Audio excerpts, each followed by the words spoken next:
Boom! What's up, y'all? Welcome to the Kenny Parker Show. We do this every Tuesday and Friday, 8 p.m. Eastern Standard Time. Rosmel, you were first in the building, I believe, today. As I was going through this thing, it cut off about 20 minutes of the beginning, so I remember that it was Rosmel. Um, who was first. Shout out to Spook Realm 4Q, who's normally first, but it's been 2 weeks now. He's been slipping. As you can see, why I have the wider angle is because the Kenny Parker Show t-shirts are ready to go. It's the same as, I don't know if I can get my finger there. This logo up there that says the Kenny Parker Show. This is the top Kenny Parker Show. Shirts are ready to go. We got a few colors. We're going to be adding more stuff. If you want to get one, if you want to check it out, the link is in the description below. So, shirts. Now, let me move this back up to my normal spot. That's how we normally do. PSA. One, get the book. If you don't have the book, the link is in the description below. My brother's name is Kenny. A lot of the questions that get asked on this channel, I go into great detail in the book. It's the true origin story of BDP, KRS-One, Kenny Parker. For those that's new to the channel, the link is in the description below. You can check out what the book is about. Please pick it up if you don't have it. We need to do another book discussion too. For those that do have the book, there are two book discussions on the channel. We did it about a month back. Rule number 2, hit the like button if you get a chance. Hopefully Tracy will remind us later on. It helps the algorithm so we can get more like-minded people into the chat. Like button, do that. And rule number 3, big up to the mighty massive Rewind crew who's going to check this out later on. And big up to the early regulars whom, like I said, I missed a lot of you guys' conversations. So if you left a conversation in the first 20 minutes, it got cut off. Every so often this thing will do that. Don't know why. But here we go. All right, I'm going to remind you guys about the shirts a little later on too. So let me make this a little bit bigger. A bit bigger. So I can see. Reggie 2023, what up, Gregory Nettis? Tracy, what up? Says hit the like. Tracy says, I missed y'all on Friday. I hope everyone is doing well. Yes, me too. I hope everyone that can hear this or see this is doing well and you had a great weekend. And once again, I appreciate you guys that's rocking here in the summertime. I know there's a lot going on. You could be all over the place, but you're here checking us out, and so it's all good. B-Boy Jones, and what up? The only 2 serial killers never caught, Jack the Ripper and Zodiac. Well, only 2 famous ones. Then there's some like BTK that took like 30 years. He got too cocky and came back and got caught. Um, yeah, Jack the Ripper and Zodiac. And I'm going to throw the smiley face uh, killers in there. That's a controversial one. I'm not sure if it's a hoax or not, but I'm going to throw them in there too. Let's see. Isaiah Winbrone, what up? KP, any Busta Rhymes stories? Down the road, I will hit you guys with some.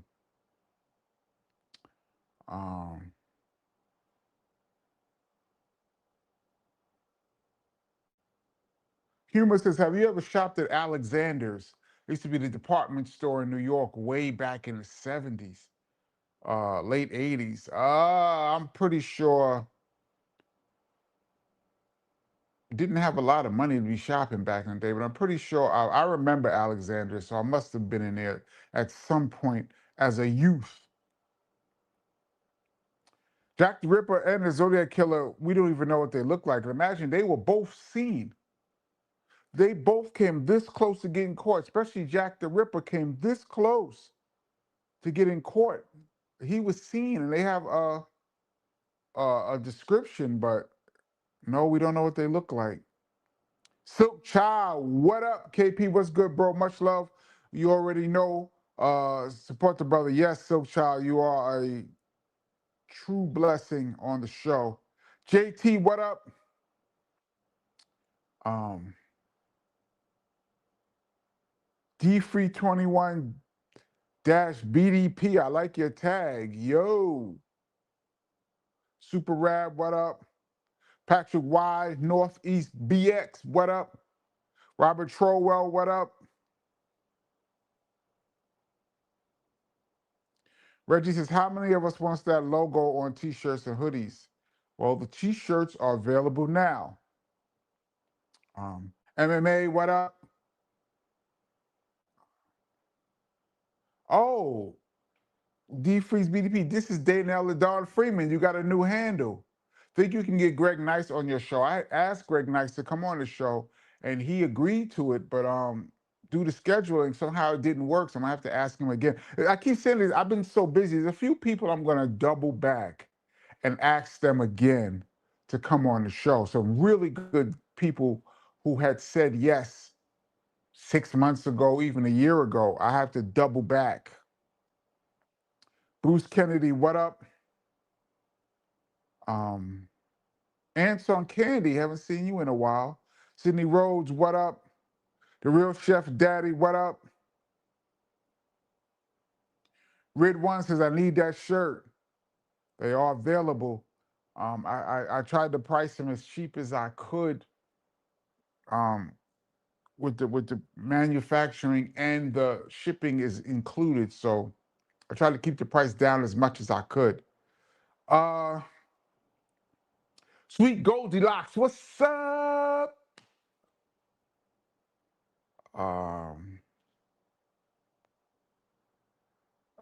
Let's see. Derek Mallory says, dope shirt, KP. Thank you so much. Minneapolis. Got a lot of the regulars checking in.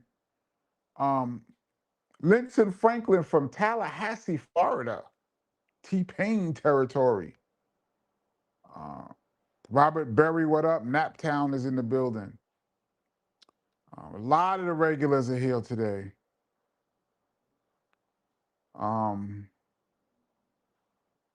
Harvey Lee from Indianapolis. I think we did a show. I don't think we've ever done a show. BDP did a show in Indianapolis back in the 80s, and I went on a Dope Jam tour, 88. But I don't think in my time DJing for BDP, we ever did a show in Indianapolis. I don't think I've ever been to Indiana. Today in hip hop history, EPMD released their fourth album, Business Never Personal, on July 28, 1992. I always tell a story about how we had a show, and I got a few stories about that EP. I got a bunch of EPMD, but we had a show. We were getting in the vehicles to leave, and Chris Karras one. Chris got into the vehicle and was like, yo, I was just chilling with Parrish a couple days ago. He said, yo, Parrish took me in the car. He put me in the Benz. He had the EPMD fisherman hat on. Chris is describing the whole thing. We was dying laughing. Yeah, he had the fisherman hat. He put me in the Benz, and he played me this song. First, he played me a song that he sampled my voice going, rewind. It's a song, believe us, on that album, go rewind, bring it back, come rewind. Rewind is a sample from Sex and Violence. He said Parrish played him that. And then he said, then he played me this song called Headbanger. He said, Joe, this song was crazy. He said, it's coming. He said, the EPMD is coming, man. And that's what Chris said. And sure enough, the headbanger was a big one in the party. Shout out to EPMD. That's right at the top of my favorite groups. As a matter of fact, outside of Native Tongue, EPMD is my favorite group for all time. Um, I've had the pleasure of producing a song with Parrish Smith. Probably going to tell a story about that later on. Um, I've gotten to talk to and know, talk to Parrish. Eric Sermon is a good guy. Got a chance to speak to him last year on the phone. Shout out to DJ Scratch. Yeah, man, I've been fortunate. I said I'm going to do a BDP for the Win. For the Win series is coming up. And I think I'm going to do an EPMD. I'm going to try to remember if I can get some EPMD stories in there. We did a bunch of shows with them. Bunch of shows. Um, Let me move down. Red One. We said Red One. Rod Justice said thunderstorm warnings and tornado warning keeping me in tonight. Tornado, where you at?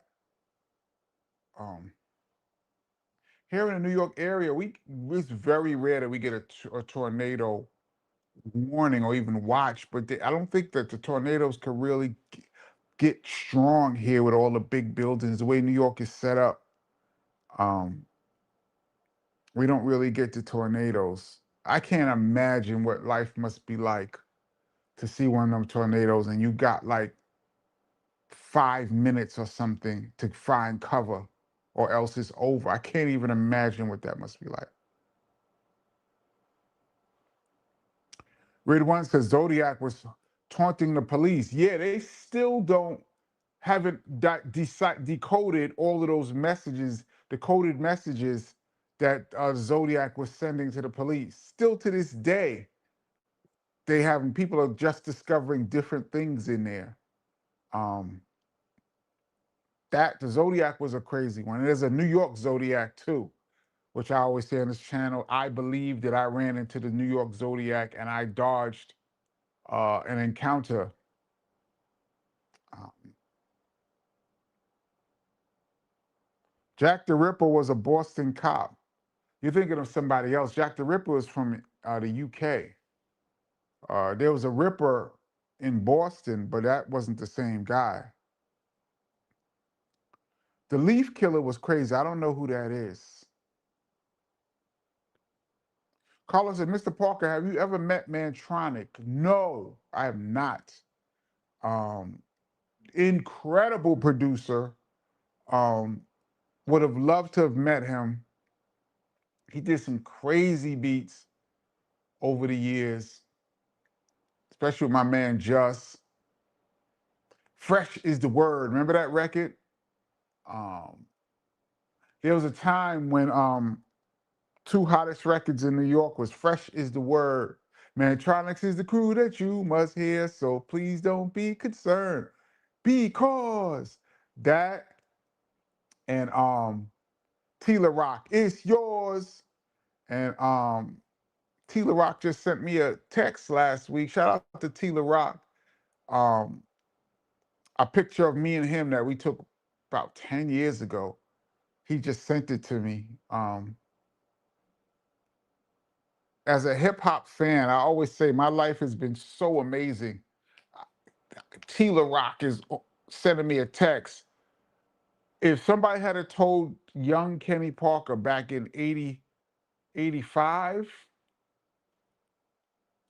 the guy who made It's Yours, commentating, illustrating, would be texting me, I wouldn't have believed it.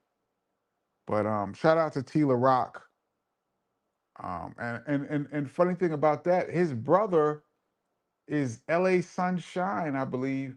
Is it Special K or LA Sunshine? I think it's LA Sunshine of the Treacherous Three, who wrote It's Yours. And that's the first record, I believe, to use the 808 boom sound. I think Rick Rubin produced that record. Game-changing boom sound. And he's the first person to say boom, the bap, the boom bap. He's the first person to say boom bap. KRS One kind of brought that word back into the lexicon of hip hop with Return of the Boom Bap album, and the boom bap sound became synonymous with hard New York drum sounding records. But it was first said, I believe, on Tila Rock, "It's Yours." So shout out to Tila Rock. Um, Bebo Jones and Rakim's second album came out 38 years ago today. Still bumping crazy. Crazy. Shout out to the guard I was talking about. We was talking about the guard last week, how really cool he is to be around, be in his presence. He probably has the most aura I've ever seen of any rapper I've ever been around. Um, I tell you a quick story about that second album. I remember the first album changed the game, as we all know. Incredible, one of the greatest albums ever. And then I remember the first single, Follow the Leader, dropped. And I didn't really like Follow the Leader. It was a little too fast for me. Dun, dun, dun, dun, dun. The beat was doing too much for me. And I didn't really care for it. Everybody was liking it, but for me, I was like, I don't know.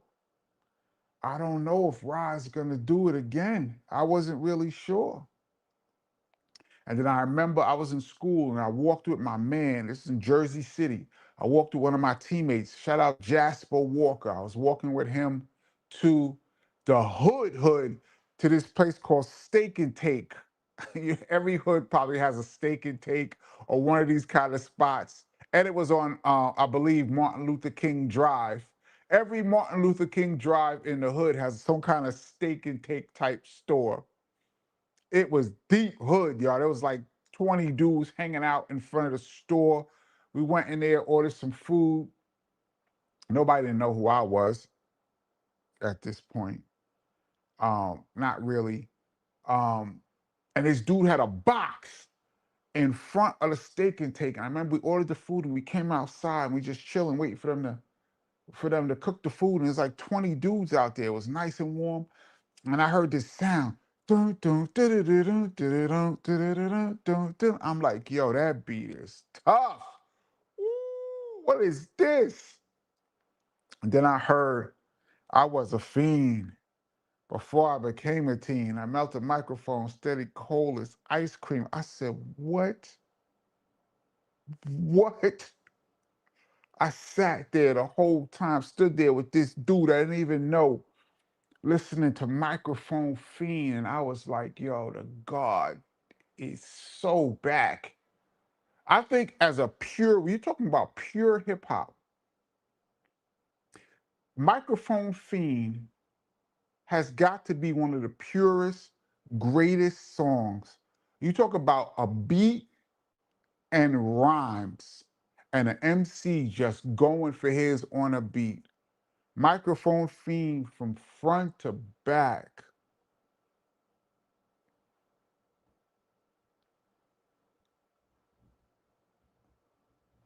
The lyric, the wordplay was absolutely phenomenal. I would love to sit and talk to Rakim and really get into. I really want to talk to Rakim about his production, tell you the truth. But just some of his wordplay, man. He said, rhymes overflowing, gradually growing. Everything is written in the cold so it can coincide. My thoughts to guide, 48 tracks to slide. I said, are you kidding me right now? Anyway, I could go on and on about the guard, but I got a funny Rakim story I'm going to tell you guys for my epic win, and I'm saving it for the win is what it's called. I'm saving it for that. So you guys stay tuned. Black Light, what up, Kenny? You're new to the channel? What up? Demetrius Russo, Chicago tapping in the building. What up, Shy? I've asked this before. Anybody from Chicago, y'all talk about summertime shy all the time. What is summertime shy? Like, what makes Chicago in the summertime so dope? What is summertime shy? Can somebody explain that to me? Um, your thoughts on Rakim Corrupt Master Killer collaboration? I have not heard it yet. I just found out about it like 2 days ago. Interesting, to say the least. I've always been a Corrupt fan too. And Corrupt said his favorite MC was Rakim. I think he said that on Doggy Style. So I know it's an absolute pleasure for him to be doing music um, with the God. Follow the leader. What up, KP? The Heal video. Any stories from that recording? If that was you at the end towering over everyone, yeah. And I hate that video. Um, the story about that video. First of all, it was shot by Ted Demi, who was the creator of MTV Raps. Shout out to him, rest in peace. He partially him and partially by his brother, who was Jonathan Demme, the Academy Award winning Oscar uh, performance director, Oscar winning director of Silence of the Lambs. And I remember this was like 91. So Silence of the Lambs was probably just he probably this is before he won the Oscar, I think. But it was like the biggest movie, and he was there directing the Hill video. And I walked up to him. I said, "Excuse me, Mr. Demi. Um, I know you hear this all the time, but Silence of the Lambs is my favorite movie of all time, which it still is to this day. I think it was just the greatest thing I've ever seen." And he said, "Yes, I do hear that all the time, but I'll take it anyways." Say it again like that. We started laughing. And he said, "What's your favorite part?" He asked me, and I'm like, "Oh my God." And I said, first thing came to my mind, I was like, when Clarice Starling was ringing the bell at the killer's house, and the FBI was ringing the bell at the same time somewhere else, and it was that mix-up, and you thought the FBI caught the guy, but really it was her, and it was like a whole mix-up for those that know the movie. I was like, that blew me away. I had no idea. And he just said, "Thank you so much." And so I got to meet the director of my all-time favorite movie right before he won the Oscar. And I think they swept every Oscar that year. They won all 5 categories. One of the greatest movies of all time. I remember that. And then I remember Queen Latifah was there. That's family. Queen Latifah is practically family. And she was there with this guy who I'd seen rhyming with her before on stage, but vaguely, she's with this guy, and he's putting up stickers all over the place. Stickers, stickers, stickers. And the stickers said, "You down with OPP?" And he was sticking the stickers up. And I remember I was like, "What is that?" He's like, "This is my new single. It's about to come out." So I was like, "Oh, congratulations. Good luck on your song." Turned to come out, it was trash. I'm talking to him. Nobody knew who he was, just out there putting up stickers. 2 weeks later, I'm literally 2 weeks after that video, the biggest song in the country was OPP. That record was instantaneous smash. And then I ran into him again like 3 weeks after that, and I just started laughing. We both just started laughing. I'm like, "Yo, that's the dude who's putting up the stickers." I couldn't believe it. That I remember. And lastly, there's a bunch of stuff, but lastly, um, the video is going to be shot in one continuous take with no edits. So they're shooting a video. Everybody had to be in their places. You rehearsed, so you know exactly what was going to happen because the camera was just coming. Freddie Fox, Latifah, DMC. I forgot everybody else who was in the video, but the camera was just coming. And at the very end, my dumb ass came bouncing into the video. I don't know why I was so happy. And I came bouncing into the video as they gave my shout out at the end. We got Kenny Park in the house, and I bounced into the video. And then when I saw it back, I was like, this is terrible. And I went to Chris. I was like, Chris, you gotta edit me out this video. I can't. This is horrible. And he was like, um, first of all, he says, no. We said we shot it one take, like it's continuous. You can't, it's no editing. That was the goal of the video. And he said, second of all, I wouldn't take it out regardless. Yo, you in the video or whatever. So I'm like, Chris, it's horrible. He's like, no, it is what it is. So for me, like you said, is that the you in the end towering over everyone? Yeah, that was me. And I hate that. I don't even watch it. Um, that's probably my least favorite appearance in a video ever. So, and I've probably been in like 18 or 20 videos, I believe. That was the worst. But thank you so much. And I'm super far behind now because of that. So let me move on. JT says the tea looks dope, KP. Thanks. If you get a chance, the link is in the description below. Pick up one. Philly Sheed, what up? So see if you can get Smooth B. That's my man. He is the narrator of stories I didn't know I needed to hear. Exactly. From until he was on the Russian Culture Vultures platform. The Russian Culture Vulture. Um, yeah, he's a great storyteller too. He tells some hilarious stories, a lot of detail. Yes, Smooth B would be a great guest. Um,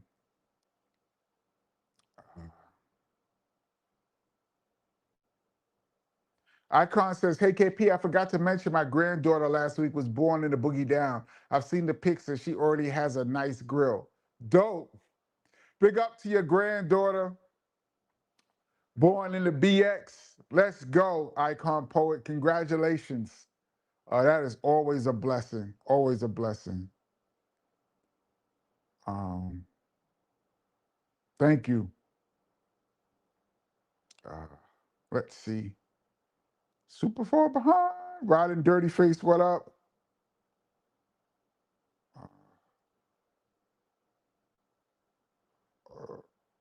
Robert says, love EPMD, but BDP is my number one. Thank you. I appreciate that. When I have like I be telling my top fives and top things. Most of the time I don't even put BDP in that category because um I'm not gonna say I'm biased. I am biased. Obviously, that's my crew. But when I talk about stuff, I try to be as objective as possible. And I try to talk about BDP in historic terms, not like, you know, how ecstatic I am that my brother is a rapper. For those that have the book, know what I'm talking about. Um, but I try not to use that emotion. I just try to be objective. But yeah, obviously BDP is right at the top of my favorite groups of all time.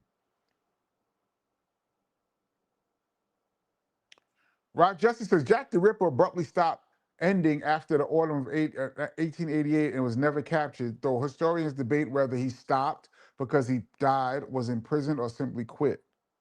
Yeah, nobody knows, but most of those guys don't quit. That's the thing with serial offenders. Their insatiable appetite cannot be curbed. They usually will go until they're stopped. Especially a guy like that who did 5 women that they know of.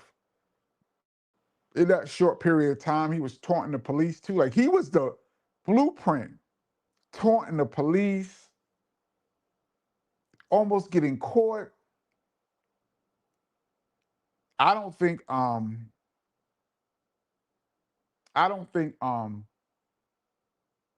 he quit. So it might be something else. Patrick Wise says, I just ordered 2 shirts off Etsy. Thank you so much, Patrick Wise. I hope you enjoy the shirts. Uh, Kenny Parker Show. I'm going to be putting some more stuff up later on, but this is the first batch to go through. Cutie Pie. Party people. Do y'all remember how hard Planet Rock hit? Robert Torres says, It Yours was incredible. Yeah. Shout out to Jazzy J. The scratching. Uh, It's yours. That record. Um, I was not in the clubs then, so I never got to see it in a club. But my brother Chris said he was in the clubs back in '85. I think um, Scott LaRock was a DJ, was a house DJ in a club. If I remember the story correct, well, Scott LaRock was a house DJ in the club, and when him and Chris connected, Scott started bringing Chris around, as his new MC and taking them places. And I believe that wherever Scott was DJing, I think it was Broadway International. Excuse me, Broadway International. Chris said the record that was the song when Scott was DJing was "It's Yours." He said that record came on and the whole place went crazy. Must have been dope. There's nothing better than being in a club, a packed club, and the system is right, everything is right, the crowd is bumping, and your favorite record comes on or a big song comes on. There's nothing that can beat it. Cutie Pie says, Benny. It's funny. I think I told a story of a older woman that I know that used to call me Benny, and she was so nice that I just had to accept it. Robert Charles says, I was in Union Square that infamous night too. What infamous night in Union Square? Uh,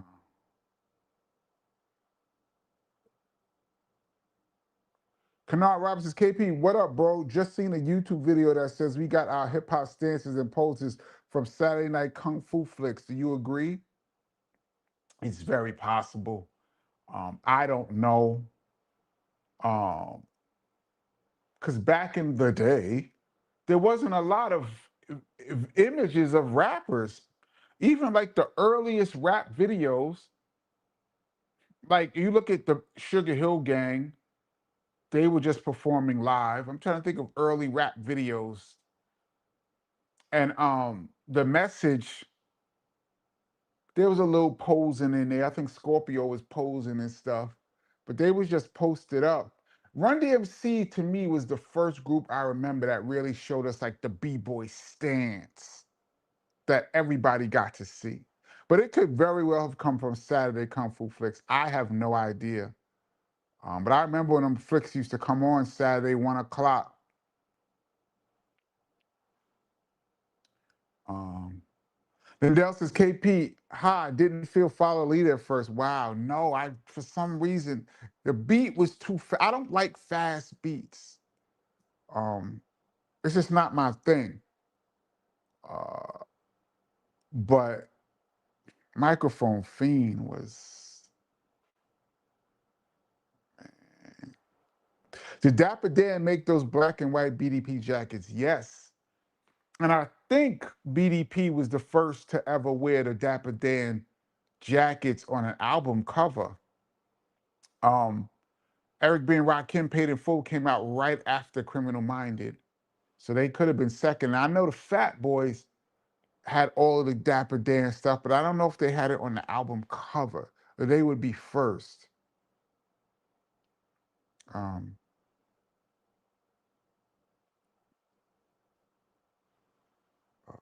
let's see. Should I do a Benny Doyle scroll down? No, I'm a little too early.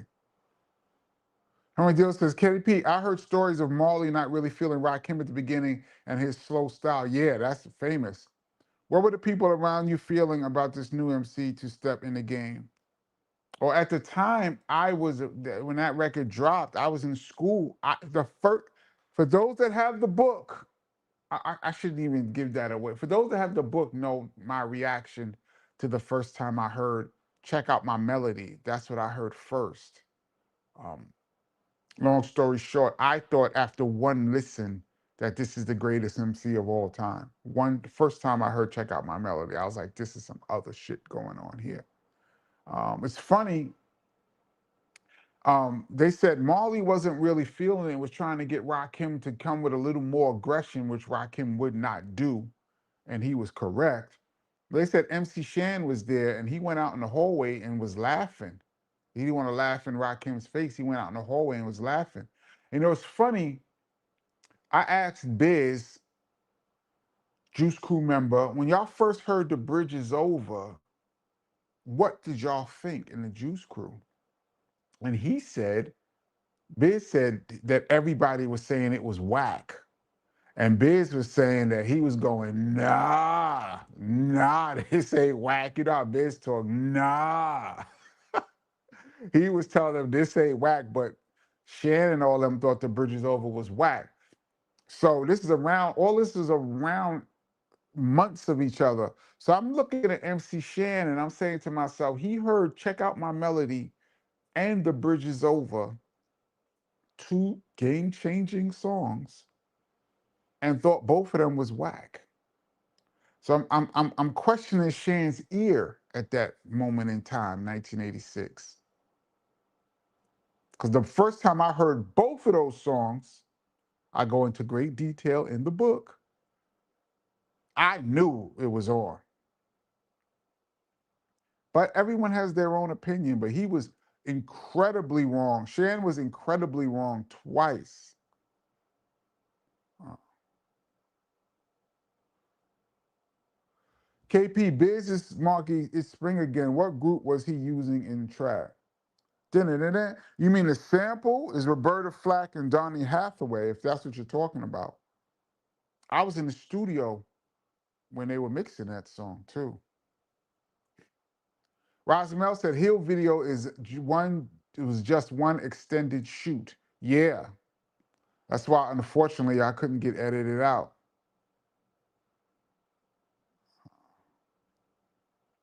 Rod Justice says, I watched Silence of the Lamb about a month ago on Tubi. I've seen Silence of the Lamb probably 100 times. Greg Ness's Scarface 83 is still a GOAT movie. That's in my top 5 all time. I saw that in the movies in 83, and critics hated that movie.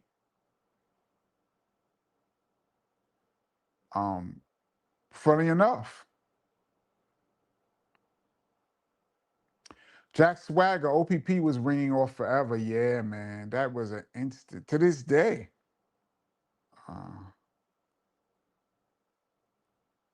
Das Effects, They Want Effects is so classic that you never hear a song like that no more. Yeah, that was another gigantic. That's another record I heard for the first time. I was like, what is going on?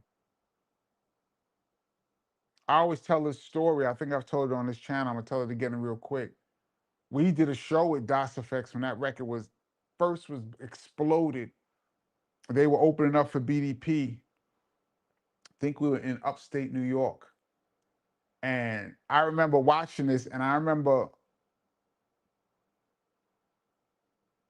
Das Effects came on stage and they was like, yo, they told the crowd, it was in like an arena too. It was a big show.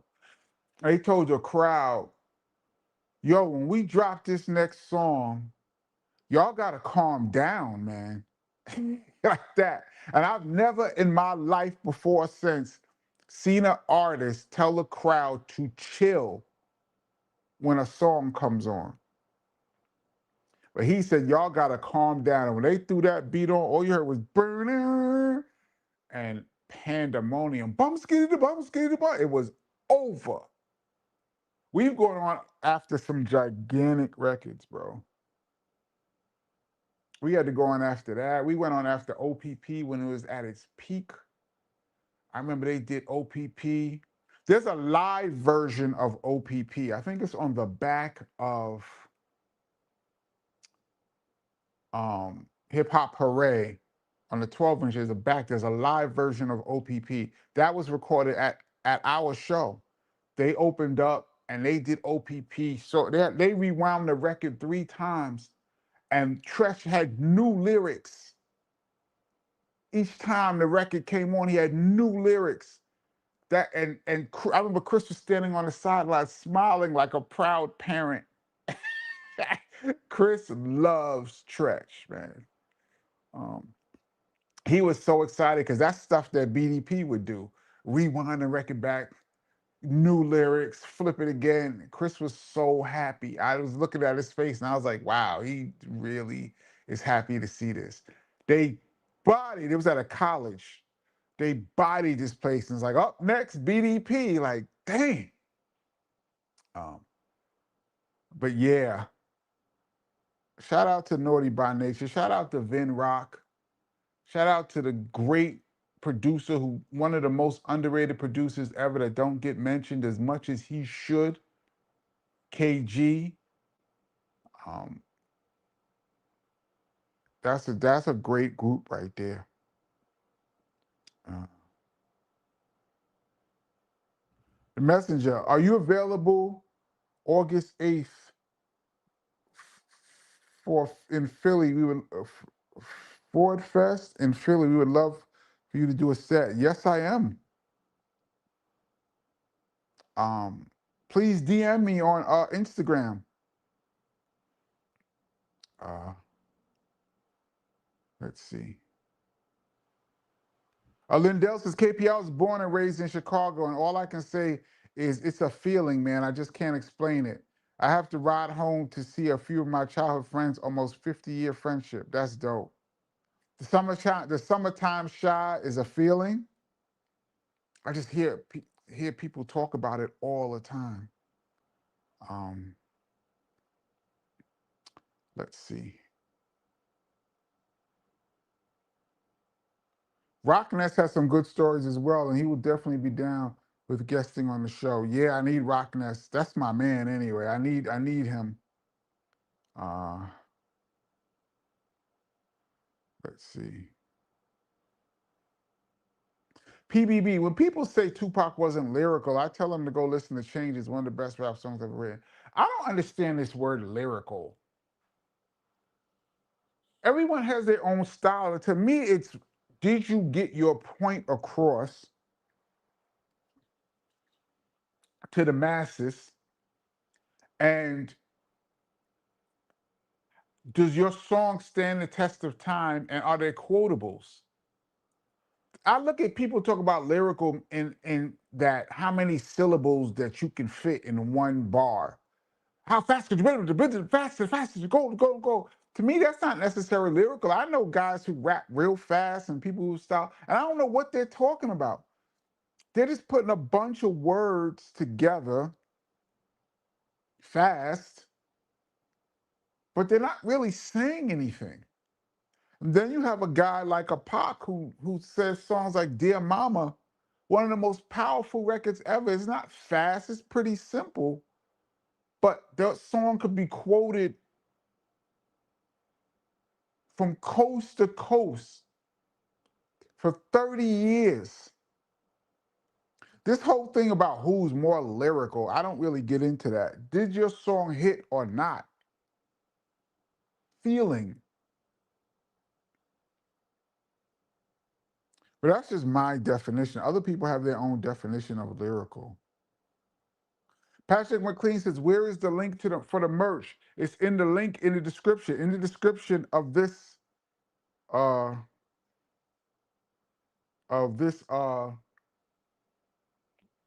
of this chat." Uh B-Ball says, KP, I just ordered a shirt also. Is there a big difference between a regular and oversized version? This version I have on is the oversized version because I like it bigger. I think the way the connection between the sleeve and the shirt part, the body is a little bit different. Um, I just have the oversized one that I have on now, which fits me nice. So it seems like it fits true to size. But yeah, that's why I put an oversized for people who want to get the oversized, and it's thick too, the oversized, and then I put the regular one for people who want to get the regular. Um, I don't know if there's a big difference. I just think it's the cut. Hold on, let me see something. Ah, we got a chat that I didn't even see. Silk Child, my man. Thank you so much. Um, as usual.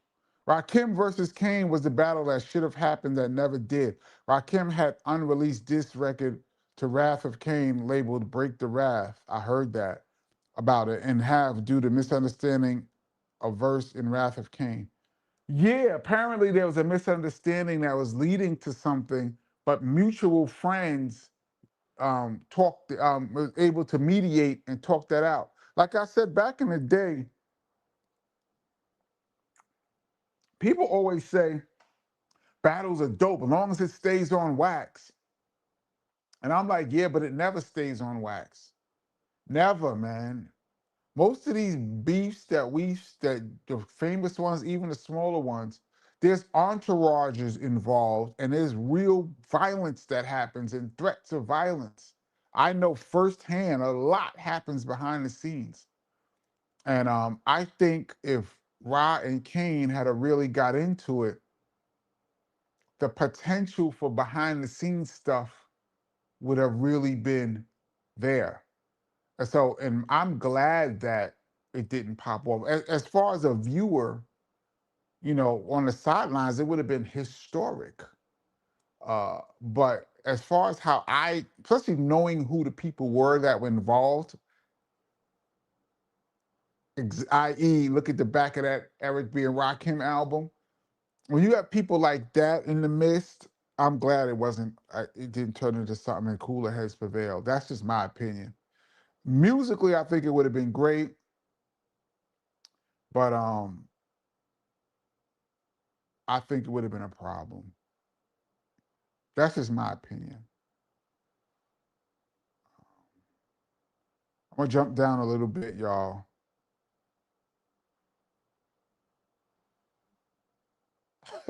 Benny Doss is all good. I've been called Kenny more than once.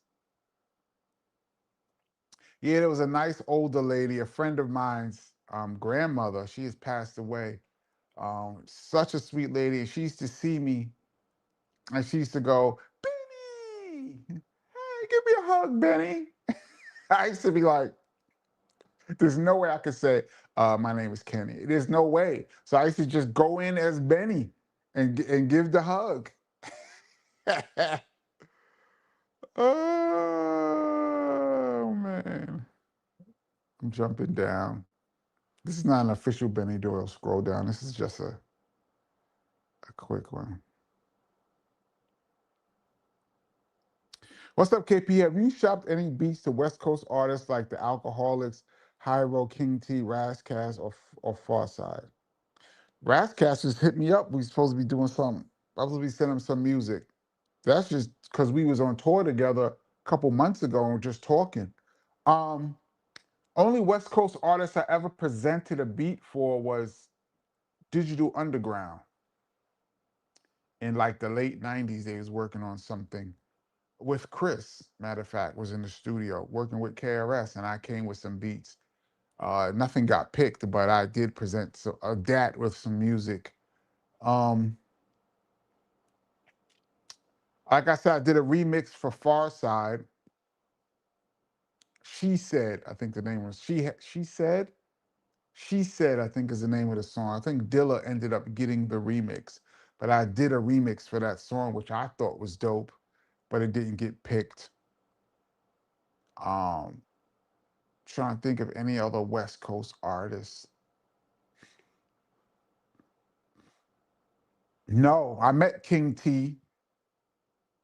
I'm really cool with hieroglyphics. Um, but no, I never got a chance to present beats for them. Would have been dope, Mark Love. But no. Mark Love, we were supposed to connect. Oh, sheesh. And I went off to Europe, forgot all about it. Oh, man. Humor, Shan mixed President and Melody. Yep.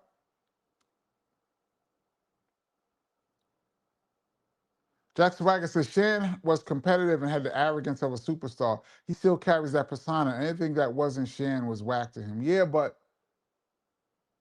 you gotta recognize is real. And it wasn't like these were okay records that he was hearing. He was hearing two of the greatest lyricists ever in some of their greatest music ever. and the world thought it was great, and it still sounds great. And he heard it and said it was whack. Like he was way off. Way. I'm curious to know what he thought was dope.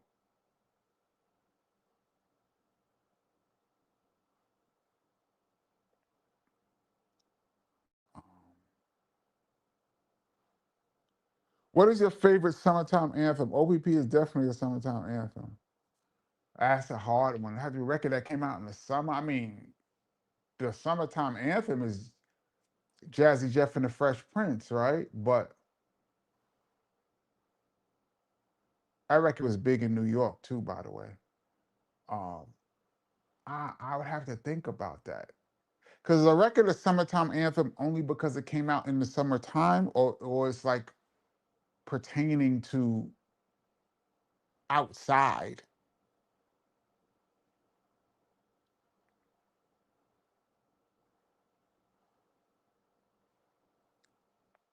KP Das Effects didn't do Iggity on their second album. A little bit. People bit their style so bad they couldn't even come out with their own style. That is the one group that I feel didn't even have a chance. Their style got bit so bad. I think most groups that come with a new style and eventually the music world catches up to their style, then you either have to reinvent yourself or you're gonna fade out. But their style was bit so bad that even when they tried to do it again, they sound dated, doing their own style.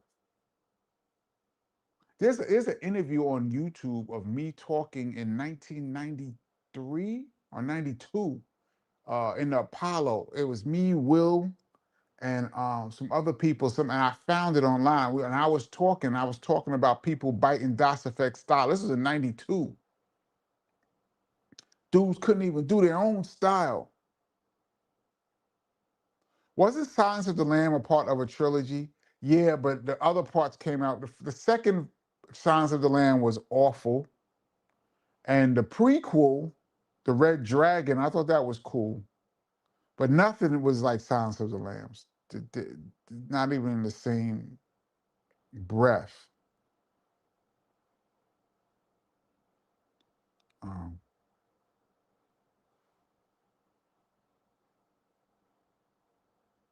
let's see. Oh, we got another Shizat.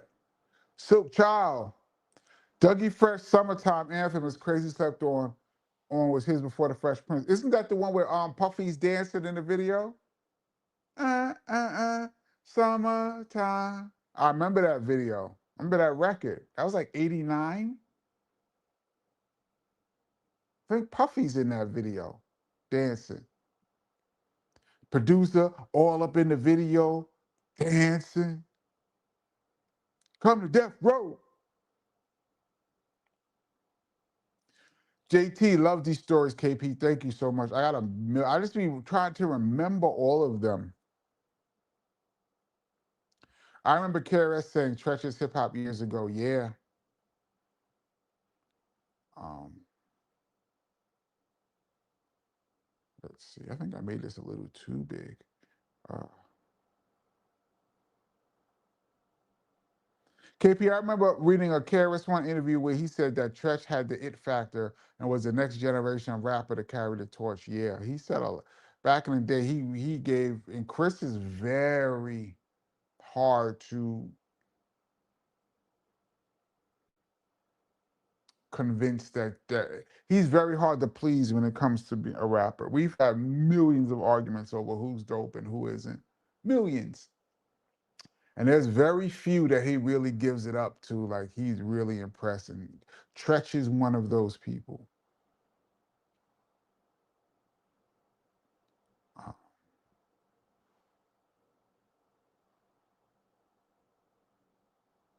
I watched Rockness today, and he took the words out of my mouth with his response to the claim that old rappers need to retire. That old rappers need to retire is just a ridiculous statement to me.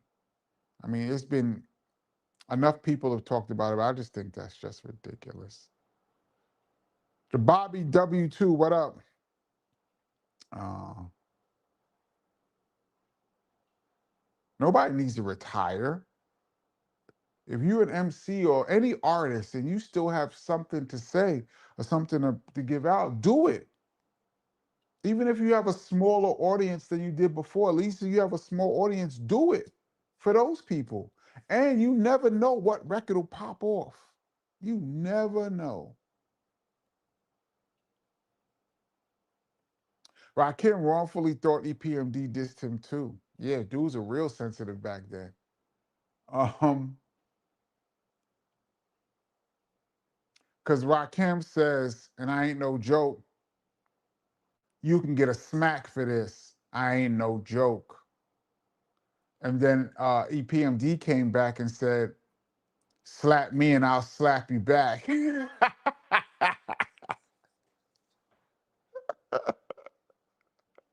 I can see where Rakim thought that was a diss.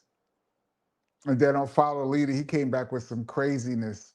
And then once again, mediators got in the middle of that and smoothed that out too.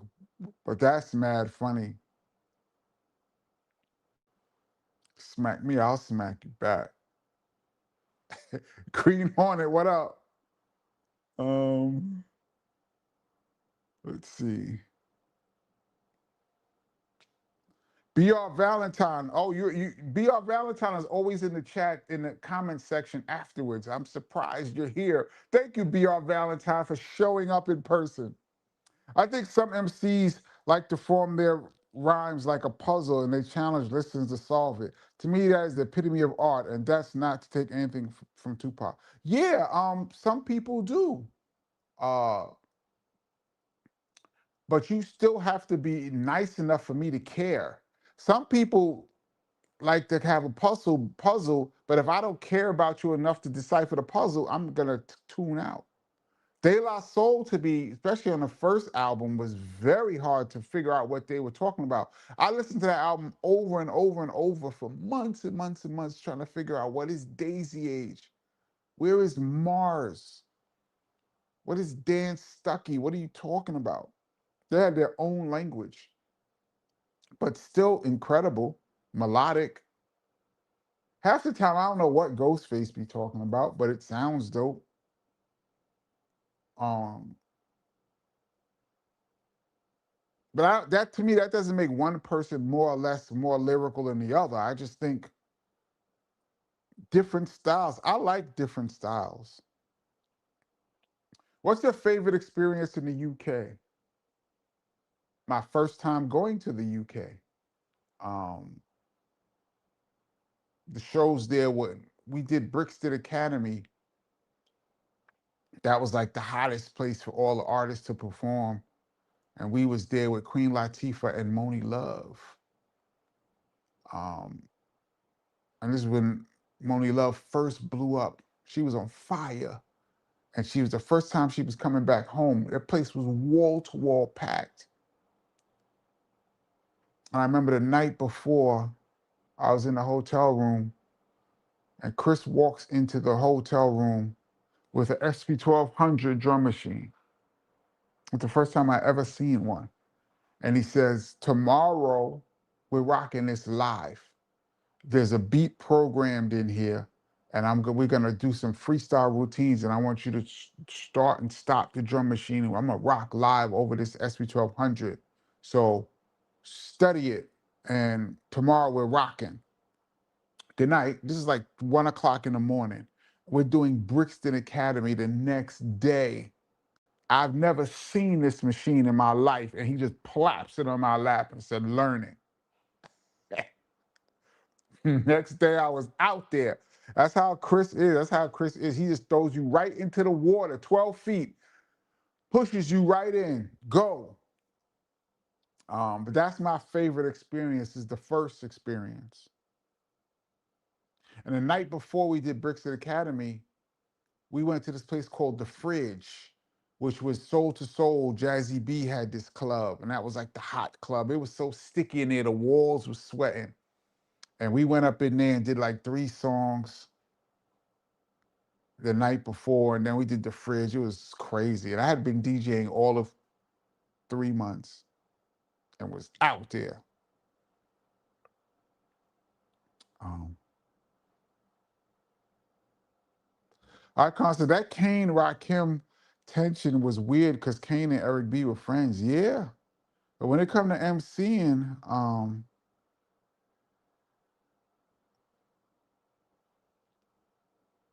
when it comes to MCing, it just brings out the animal. JT says, I always thought PMD dissed Tribe Called Quest on Rampage by saying weak rappers on a quest. When did Rampage come out? 89? Lies. It came out in like right in the beginning of 90. So Tribe was just coming out. Yo, JT, there could be something to that. TJ, I said JT, TJ 3000, sorry. There could be something to that. I never thought about that.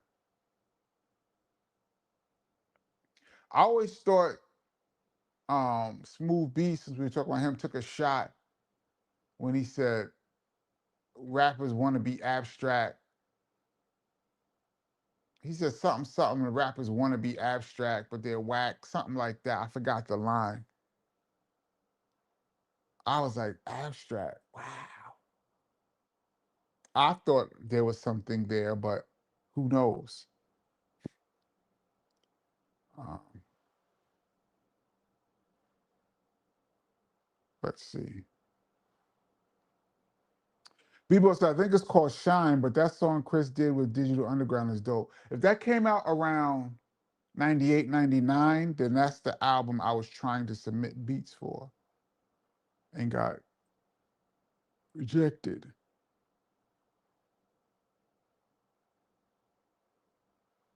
Chris Morales says, Kenny Parker, in the days of groups that contained a DJ but with no actual production from them, I was one of them when I started. How were they signed, credited business-wise? Well, they were like a act for hire. Same way I guess Spinderella is to Salt and Pepper. As you can see, now that they're battling in court, where Spinderella says she felt like she was entitled to money, more money, and Salt and Pepper was like, no, Salt and Pepper is the group, and you are a hired hand, basically. Like, we pay you, but you're not entitled to any money. You're not signed to the record company. So I think a lot of DJs, if you didn't contribute to the record, you were just paid a fee every time you performed. Um, Myself, I started out as the DJ for the Edutainment album, but I didn't produce anything on that album. And so I was paid by BDP. I had nothing to do with Jive. Now the second album, Sex and Violence, I produced a lot on there, and I was never signed to Jive, but I got paid from Jive later on for production, but still BDP. So I guess the DJ is connected to the group. Record company doesn't care who your DJ is.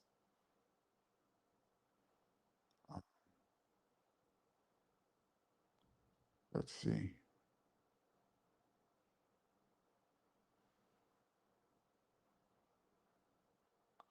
Mark Love says, I'm waiting for you, KP. I'm down whenever. And honestly, you should try dropping beats again. Artists are out here looking for beats. I got tons of beats. I put some stuff up, older stuff that I had on my beat series I was doing a few months back. And I had slowed down on the beat series because I was working on something else. I was about to go to everything about to go to Europe, slowed everything down. But when I went to Europe, but um, I have a bunch of beats, man. I was working on a track today. I was working on a track earlier today. Um, Kenny, did your brother ever tell you what it was like recording East West Killers with Dre? Yeah, I was around then. He never met Dre. Not to say he didn't meet Dre. He was never in the studio with Dre. Dre sent the 2-inch from LA to New York. Chris took it to the studio, did his verse, and sent it back to LA. They were never in the studio together. So I don't think there was even a experience. Uh, Charmaine's the first night I heard OPP, I was in a friend's car that got T-boned coming off the Brooklyn Bridge. Very memorable. Yeah. Thank goodness you're okay. Um, Kenny, what's up? I say Rod Bass, Easy Rock, It Takes Two is a summer anthem. R.I.P. Rod Bass, E Rock. That record came out in the summer. I don't even remember when it came out, but I could see that. Um,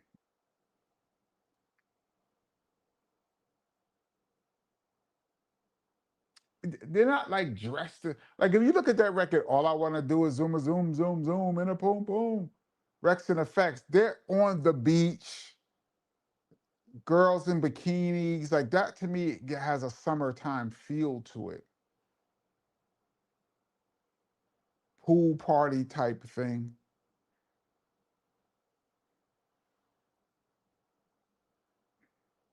Any story of Source Awards? Bobby W., you asked a lot of these questions. I have a whole video about the Source Awards, epic fails. I did it about 2 years ago. Go back. I suggest, I hope that most people who watch the channel saw all of the epic fails. I have a whole thing about the Source Awards, epic fails, a whole story. It's about 2 years ago. Go back on this channel. It's not in the live section, it's in the video section.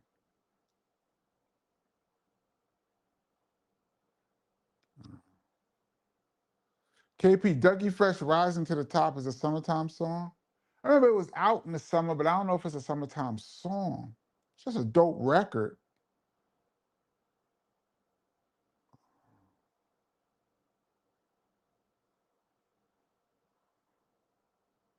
Let's see. Tretch was tight with Tupac. Yeah, they were best of friends. They both started out as roadies. Tretch was a roadie for Latifah, and Tupac was the roadie for Digital Underground, and Latifah was on tour with Digital Underground, and that's how they met, I believe.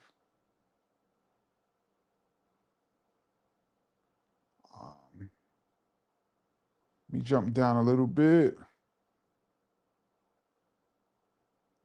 Biggie's One More Chance remix was a summertime anthem in 94, at least in Philly. It was every car blasting it awesome. That was a gigantic record, man. Everybody in New York was blasting it too. That record came out #1 in the country, I believe.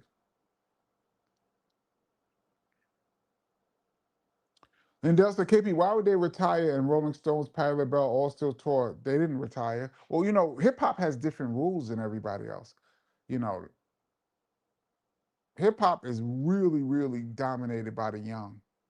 But as you can see, there's crazy groups on tour. Matter of fact, KRS is on tour right now, been on tour for months in Europe. Jay-Z just sold out 3 nights in Yankee Stadium.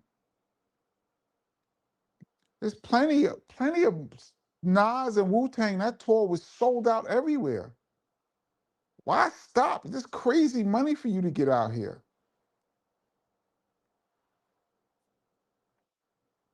Patrick White, KP, I don't know if you remember, but dudes used to say, I don't want to be that 30-year-old rapper back in the early days. I remember that. When we was 20 and 18, we thought 30 was old.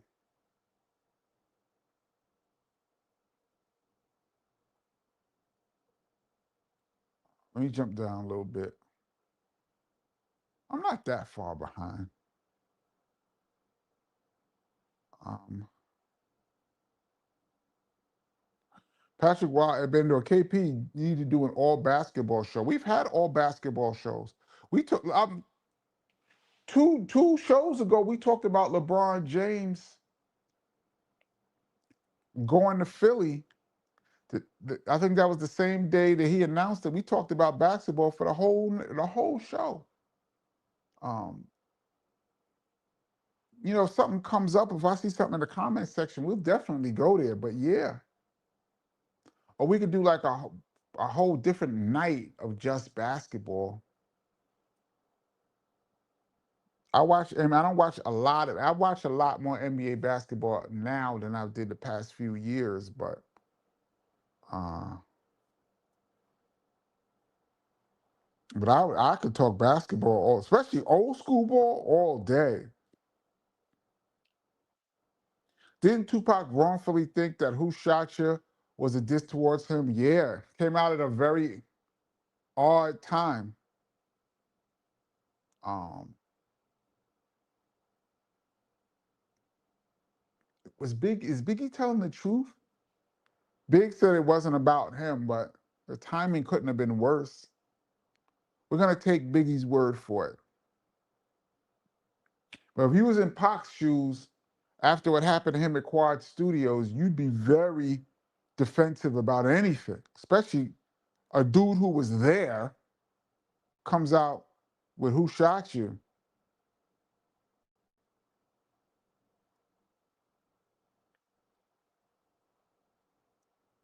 KS Code Dave, thank you so much for your contribution to this channel. Hey Kenny, Dave Michaels here from Santa Cruz.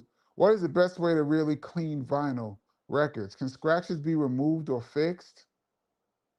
Well, I'm not an expert. They have machines that clean vinyl, and they say like you can use a solution of alcohol and water. I'm the type of person that just put alcohol on a rag and just put and wipe it straight onto the record. They say you're not supposed to do that. Some records you could just put them right in soap and water, like actually submerge them. It might mess up the label, but you can get a lot of dirt and stuff off of the record. Now, can a scratch be removed or fixed? I don't think so. If your record is scratched because there's little pebbles and grains in little pebbles and little specks in the grain, you can kind of get that out. But if it's actually scratched in the groove, there's nothing you can do, as far as I know. Um, but they say to clean a record, they probably have cleaning solution that you can get now, but it used to be like some combination of alcohol and water. I just go straight alcohol. I've never had a problem. Some professional record people on here probably going, no, but I've never had a problem. KP, have you ever seen Paris Smith smile? Yeah. Every time I've ever seen Paris, she smiled. When I was in the studio working with him, he smiled. We had some good jokes. Yeah. I guess when he's PMD, he don't smile. I've seen Rakim have a slight smirk. That's about it. I don't believe Rakim has ever burst out laughing, like laugh out loud in his life. I don't think it's possible. Like holding his gut, dying laughing, Rakim, no. He probably watched a movie like Fridays or something, probably like, yeah, that's funny, know what I mean? All right, let me stop. My Rakim impersonation is terrible. Oh. Fife said his favorite rap group in the world is EPMD, so it's hard to believe they wanted to diss Tribe, but who knows? Yeah, man. You could say anything you want, somebody will still diss you. We've had groups that we mad cool with. We see them, we hug them, yo, what's good? Great to see you. And they turn around and dissed on a record. So who knows, man? This is real life. Thought people were your peoples.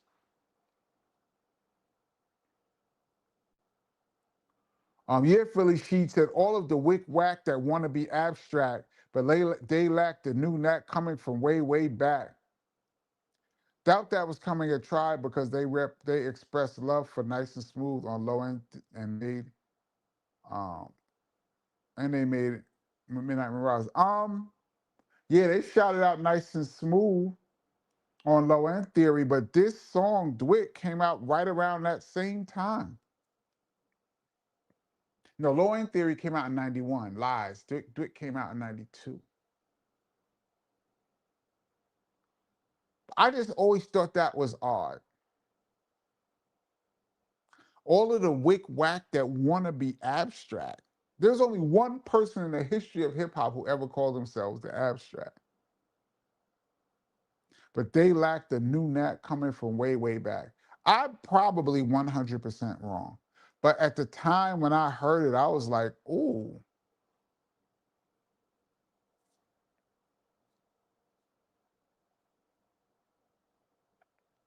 And that record, must decide how to flow. Nice and smooth is good to go. I thought Smooth B said something on there too that I thought was questionable. I can't remember. KP, DJs were stars before rappers. Yeah, DJs were the star. Rappers' job was to enhance the DJ, but it evolved. But then when records came, it completely switched, like overnight.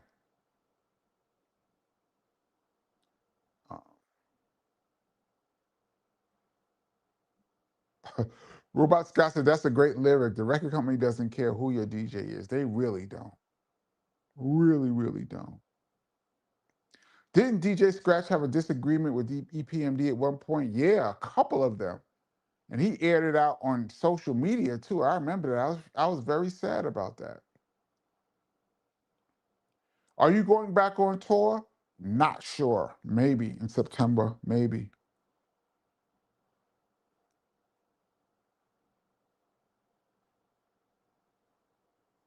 That's good that KRS not in the studio with Dre. Probably would have took him 3 hours to record the verse. Who knows? Uh,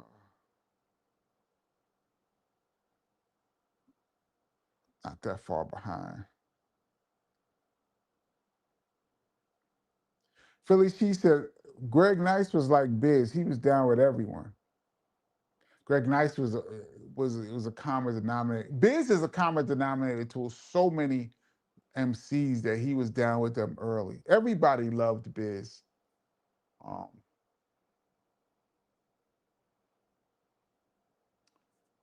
I'm trying to think. No one ever dissed Biz, not to my knowledge. Oh, that's a lie. Scott LaRock had a group that dissed Biz. For those that on this channel, I got a video called BDP versus Biz Marquee. Go back and check that out.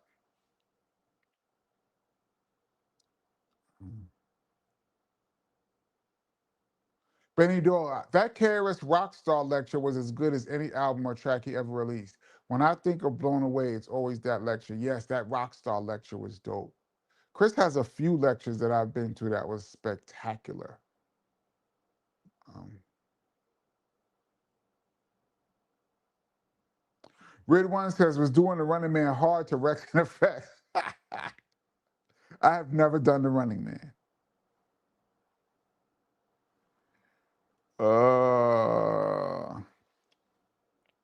JMJ wasn't signed to the label either. That's why he wasn't on the Raising Hell album cover. Matter of fact, I think one of these uh, covers they had JMJ's back to the to the people. Run DMC's facing, and JMJ was the DJ with his back to the audience, to the camera, because they wouldn't even put JMJ on the front. Yeah, they was fronting on JMJ in the beginning, man. I don't know if he ever did sign, but no, he was not part of the group.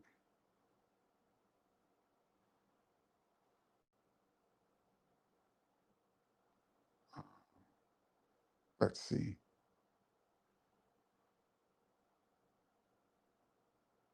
Rob Bass featuring Easy Rock is the best rap party club song ever. There can be an argument made for that. Yep. I wouldn't be mad at that.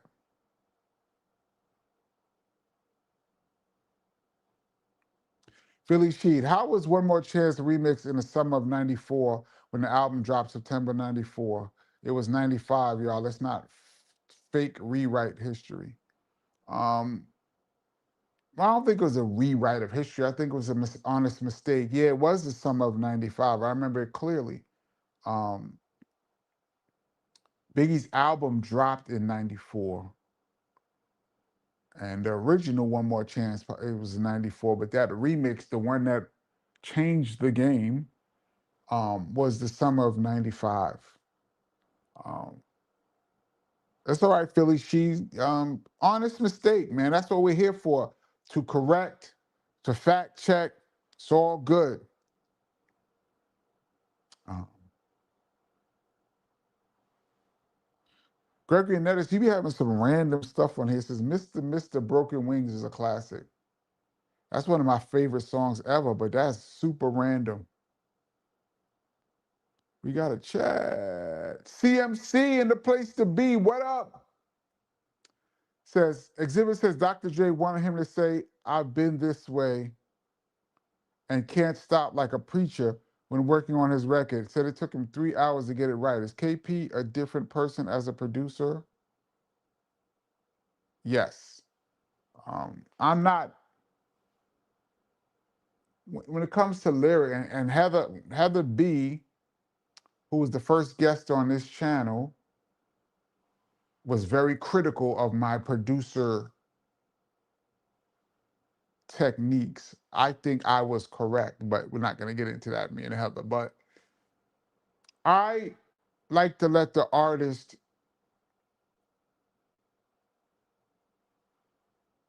present the record how they hear it. I'm listening for clarity, and I'd like to hear the artist do it a few times so I can see the power in their voice, like see where their voice is probably hitting the best with the track.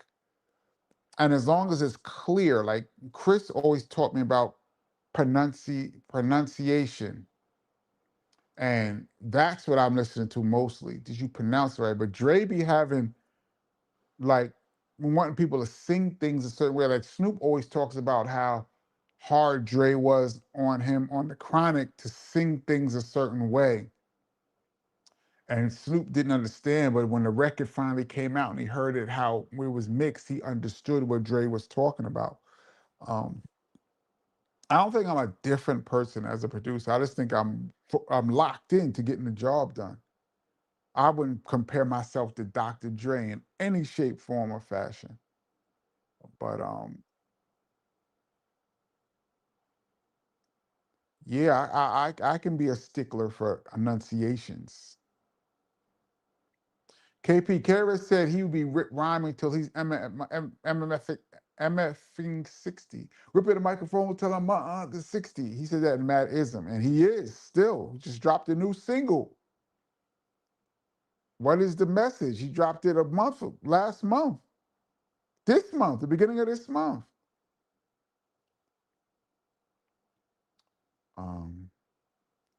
Dave Chappelle's Tupac skit make me cry. Me too. Hilarious.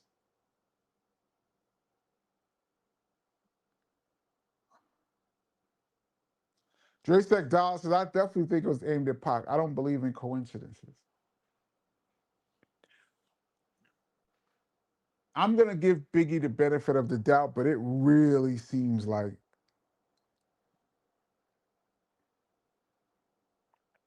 it really seemed.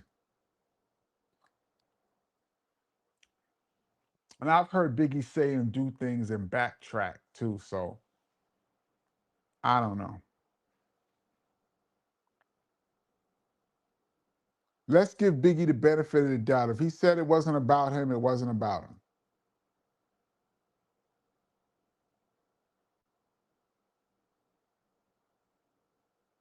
Who Shot You by Biggie was about LL. It was recorded before the beef between him and Pac. Well, he was dissing. Why was he dissing LL then? Um, I didn't hear anything in the round that would make me think about LL. It could have been. But even after Pac got shot, I don't know if I would have put that record out. I might have changed the hook. I don't know. I don't know. Yeah, Pablo, they said at the Source Magazine interview, Tupac said that even if it wasn't a diss, Biggie shouldn't have put it out anyway. So it doesn't really matter if it was a diss or not.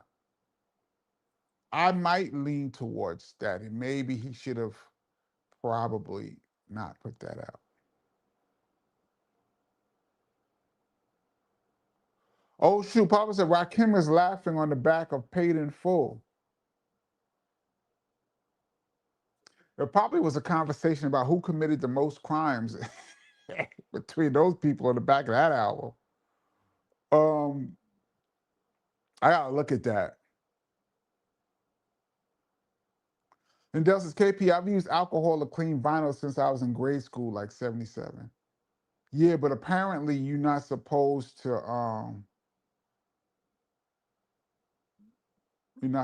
to put pure pure alcohol.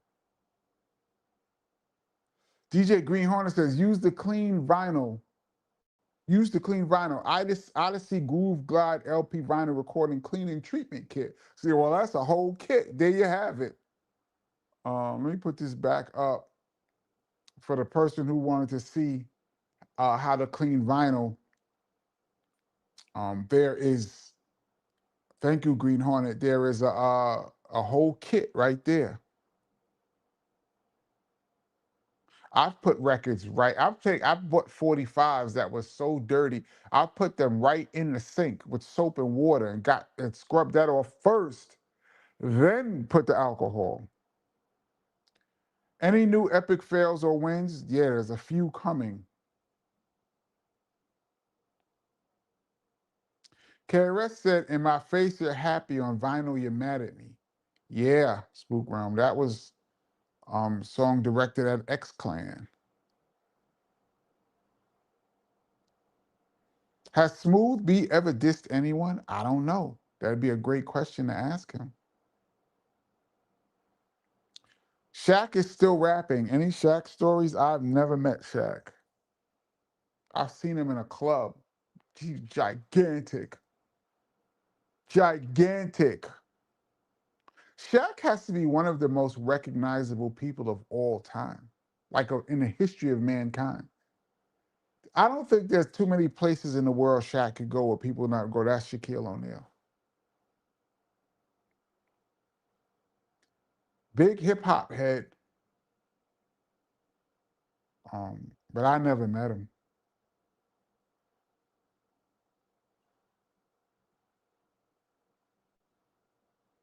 Funk It for Jamaica was a great summertime song. Well, if you're going into that R&B groove, there was tons of them. Some of 80, some of 81. That time there was some great records, man.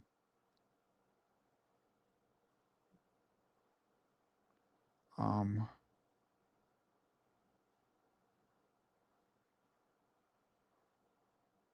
didn't Jesse West diss Karis One and No Prisoners? Jesse West. Jesse West that produced Step Into a World? I'd be shocked. That's our guy. He just produced this record Chris just put out a couple weeks back. I'd be shocked.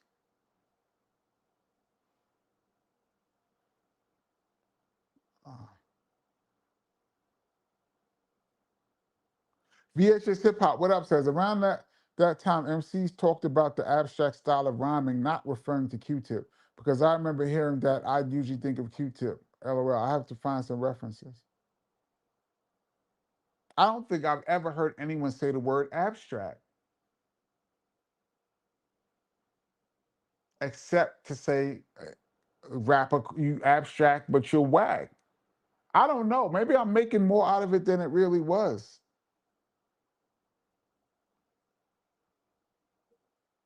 Don't forget, Greg Nice was beatboxing for Tila Rock and Mantronics and Ultra. First time I saw Greg Nice was in Union Square beatboxing with Ultramagnetic.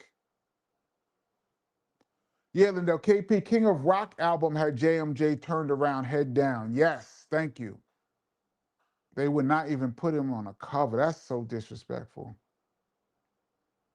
Reggie says, yo, KP, your Rakim impersonation was point on. Word up. And Rock, thank you so much. I get a lot of heat for my impersonations around here, but I think my impersonations are not bad. Of course, I would think that. My Shaba impersonation is the best. Not going to do it today though. Um,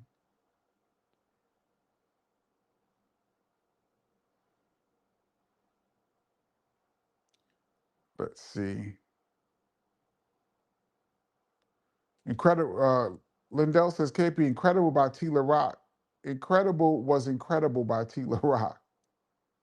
Shout out T. La Rock. He's a good guy, man. Um,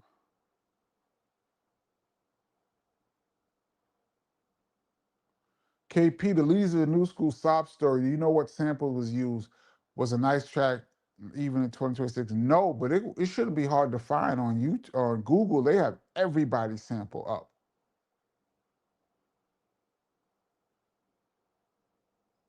Um,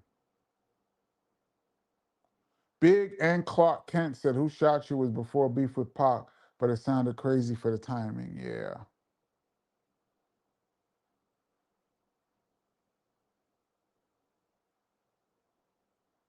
Um, LL said he was in the studio for the Biggie recording and it just wasn't about him. Wow. Well, there you have it.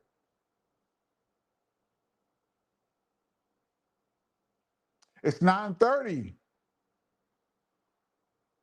We are in overtime, y'all. For those that's new to the channel, anything after 9:30 is considered overtime. This is the Kenny Parker Show. We do this every Tuesday and Friday, 8 p.m. Eastern Standard Time. Big up to the Rewind crew who's going to check this out later on. Please hit the thumbs up if you get a chance. And the shirts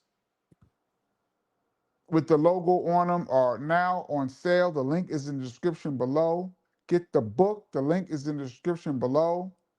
We're in OT, y'all. Normally in overtime, I scroll all the way down to the bottom, but I'm kind of at the bottom right now. I'm like 4 minutes behind you guys. So I'm not going to scroll all the way down, but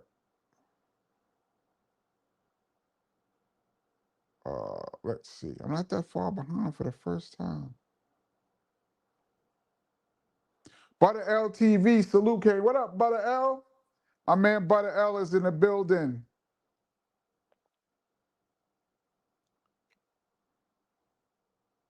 KP, next year is the 50th anniversary of the New York City blackout. Yeah, I think we mentioned that last week. That's crazy. Actually, that's a lie. Because the blackout was like July 11th. Oh, you said next year. I thought you meant the anniversary. Yeah, next year. It was 77, 2027. Yeah, right. Will be 50 years. That's crazy. Patrick White says gigantic coming from a 6'6" dude is crazy. Yeah. Shaq, to me, a 6'6" dude is gigantic.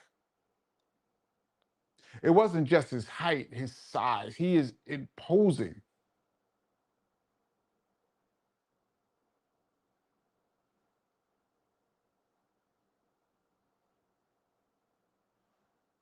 Dre Stack Dollar says, so long, the long kiss on Life After Death was about who? Puff all on the ad libs talking crazy. Listen to that song again.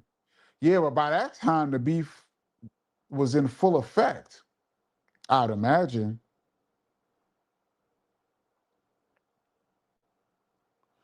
People said Shaq was in Tokyo with a hoodie on trying to see how long until somebody recognized him. It was like 2 minutes. I'm sure. 2 minutes is long. Um, KP, any MOP stories? Yeah, well, I produced a whole song with MOP and Heather B called My Kind of Ninja on the Heather B album. So that was a whole adventure doing that song. I could do a whole thing just on the making of that song. Um, I used to see MOP all the time in D&D. Everybody was in D&D. It was like a party going in there. I actually played pool with Billy Danze One time I went in there to check Preem. What year was that? Probably like 96. I was up there. I was not working. I was just in D&D. I went to check Premiere. And everybody was in there. I think Blase was in there. DJ Out Loud, MC Out Loud was in there. Shout out to EF Cutting too. They always used to be in there. And I went into the they have like a little pool room in D&D, and Billy Danz was in there. And we started playing pool and talking shit. It was so funny. It was pure comedy in there. It was not how about some hardcore. It was not the vibe. It was talking trash and shooting pool. It was funny. Um, but yeah, I was fortunate enough to have produced the MOP song, a song with MOP. So that's dope. Was Greg Nice in the studio when The Bridge Is Over was made? I thought it was, yeah, and he was supposed to come on this channel, Bay, and tell a story. That's why I wanted him to come on and tell that story. He not only was he in the studio, he rode with Said G because he was down with Ultra. He rode with Said G to the studio and was helped carry the SP. It wasn't an SP12. It was called back then. Said G had the SP12 that they made the record on, and they was in the studio. He was in the studio. Yep. Crazy.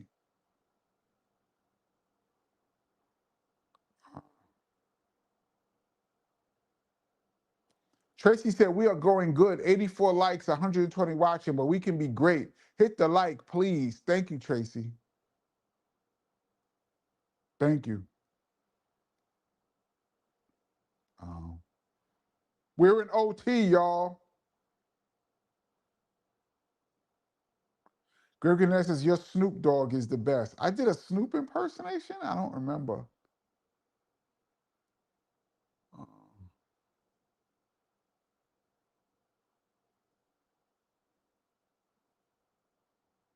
Scrolling down a little bit, I see some crap. I'm just trying to jump in somewhere.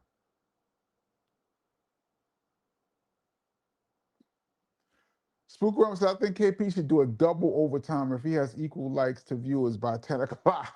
Shit. Was it Tracy? Who was it? It was Anyway who threw me off at 10 o'clock before. Um,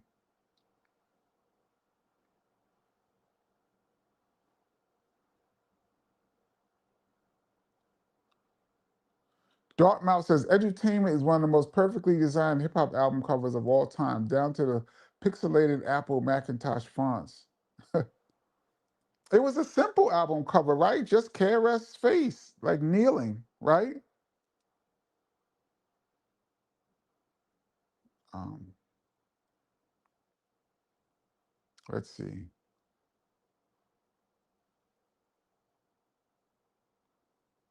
Shaq is probably one of the few proper KP looks small compared to. Yeah. I was cool with Rick Smits. Rick Smits, the Dunking Dutchman, is the tallest person I've ever seen up close. He's 7'3". I was looking like straight up at him. But even he doesn't give you the imposing feeling of Shaquille O'Neal.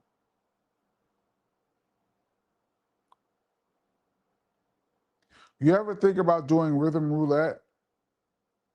I've seen it before. It never really crossed my mind. No, I mean, it seems interesting. I don't know.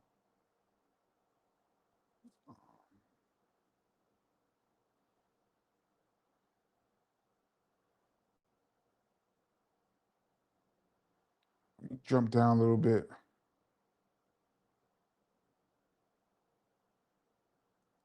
Philly, she said Long Kiss was about Pac, but sounded crazy because both already passed by the time the world heard it. Yeah, that's crazy. DJ Green Hornet, my kind of ninja beat so dope. Thank you so much. I really appreciate that. I wasn't even supposed to do that beat. Um, I had a guy who I met who had a beat that I really liked. Once it was agreed upon that Heather and MOP was going to do the song. At that point, MOP wasn't even signed. They were in between deals. But at the time when we used to see him up at D&D all the time, and him and Heather and Billy agreed to do the song, and then Fame I think got on board after. But I had a beat that a guy played me that I thought was real dope, and I was like, this would be perfect beat for Heather and MOP. And I remember I was so dope. The dude gave me the cassette. I popped it in. Heather and her peoples was there. I said, listen to this. I pressed play. They was like, no, no, that's whack. And they just dissed the beat. I was like, oh man. And I had to go back and tell the guy your beat didn't make it. Um, and then I started working on a track. I remember I made that beat in like half an hour, 20 minutes. And I was like, this is the beat right here. As soon as I played it, it was like, yeah. And the rest was history. But um, thank you so much. Yeah, I still like to say I wasn't even supposed to do that track. Uh, Lindell says, KP, I'm off today, but Friday I'll be at work, but I will tune in. Thank you so much, Lindell. You uh, always a loyal listener. Any Tracy Morgan stories? No, I think I met Tracy Morgan. VH1 Hip Hop Honors, the very first one they honored KRS-One. I believe I was there. I think it was the very first one. And Tracy Morgan and Fat Joe. Well, Fat Joe did like a KRS tribute, but I think Tracy Morgan was the host. He wasn't as big then as he is now, and I met him, I believe, there. But that's the only time.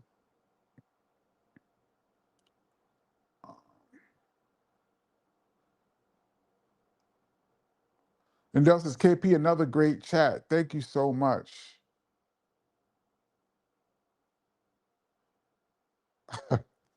B-Ball says KP's biz is better than his Rakim, though that wasn't bad. I heard Queen Latifah does the best Biz Markie impersonation out of anybody. Imagine that. I haven't heard it, but I heard it's funny. Oh, look who's in the building. Anyway, I heard my name. What's up, y'all? Yeah, I was trying to remember who told me get off the air. I think it was 10 o'clock. Um, I believe that was you who threw me off. Told me to go to bed. Rid One said Rick Smits, not Rick Smits. Yeah. Rick Smits used to give it to Patrick Ewing back then. I used to be so mad, man. How far behind am I? Not too far. Aaron said, "Did you see the Biz documentary yet? The R got emotional. Yeah, I haven't. I can't watch it. I'm not ready to watch it yet. I'm not ready to watch it yet. I'll get there eventually. I heard it's really good, but I just can't do it."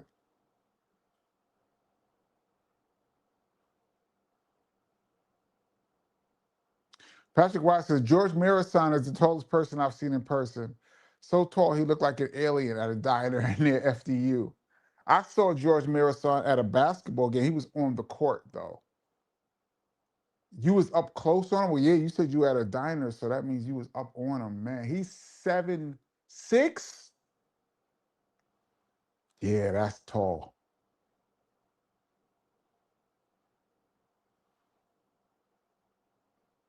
Jack Swagger said, who was the guy that dunked on you and the whole auditorium reacted? I don't know his name, but he played for Niagara University. I only got dunked on twice in my life. And DJ Easy Lee swears from Kumo D, Treacherous 3, swears he dunked on me. We played pickup ball, but he did not dunk on me.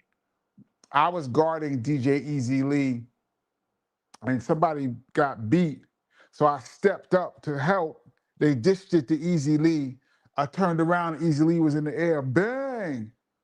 That wasn't on me. It was like I turned around and I helped off of him and I turned around and he dunked it. But he swears he dunked on me, but he did not. Shout out to DJ Easy Lee, the treacherous three. But Rick Smits dunked on me in college. I say this all the time. He was going up for like a jump hook, and he wasn't even in the paint. He was outside of the paint. And he was going up for a jump hook, and I tried to come from behind and try to swipe it before he got to his peak. And I tried to catch it, and he just leaned. Bang! He never came in the paint. He dunked and was not in the paint. I've never seen nothing like that before. But when I was in college, I remember I had 4 fouls and I was in the game late. We was playing Niagara University and it was a steal. It was a 2-on-1 fast break and I was the last guy back. And I was trying to hedge the 2 guys and I was D'ing the guy with the ball and he passed it to the guy, a skinny dude too, passed it to him and I saw him go up and I was like, you know what? I'm just gonna take this foul. And I remember he jumped in the air. I jumped in the air and I smacked his arms real hard. And he just took the smack. He just went pop. And then he just took it with 2 hands and went boom. And then the ref came running with the and one. You ever see when the ref come running from like half court? And one. It was a dunk and one. And the whole crowd went crazy. It was about how much that place probably held about 5,000, 6,000. And it was packed, 6,000 people screaming. And I fouled out and won. And our coach called timeout. And I came over to the bench and like the student body, so it was like 500 of them came running over by where I was. And they was going, you, like that in my face. And the coach wasn't looking. And I went like this, and I put the middle finger up to the student body, and they went crazy and started, oh my God. They were so mad, like they couldn't believe I did that. It was so disrespectful. And luckily I didn't get caught, because if my coach had saw me do that, I would have got suspended. That's not, the way you're supposed to carry yourself as a college athlete. But the coaches didn't see me and nobody ratted on me, but they was like right there, like I'm still, it was right there. You, like 500 people going, you. I'm like, man, fuck y'all. So that's the hardest. I got really dunked on. I don't know his name, but it was a dude from Niagara, posterized me. And we had to go back and watch the film afterwards to see what everybody did wrong. So I had to watch it on tape, getting banged on. And my teammates was laughing. It was terrible. All right. Enough of that basketball epic fail. We're in overtime, y'all. And they'll say, KP, let's ride till after 10. I could go a little longer if people are going to be here. Keep up the great stories, KP. Thank you. Then Dell says, KP Biz Doc, where? I thought it was on, what was it on? It was on one of the streaming services like last year, right? Or the year before? I couldn't do it. Has anyone ever dissed Public Enemy? Not that I know of. How could you diss Public Enemy? That's like dissing the whole culture and movement.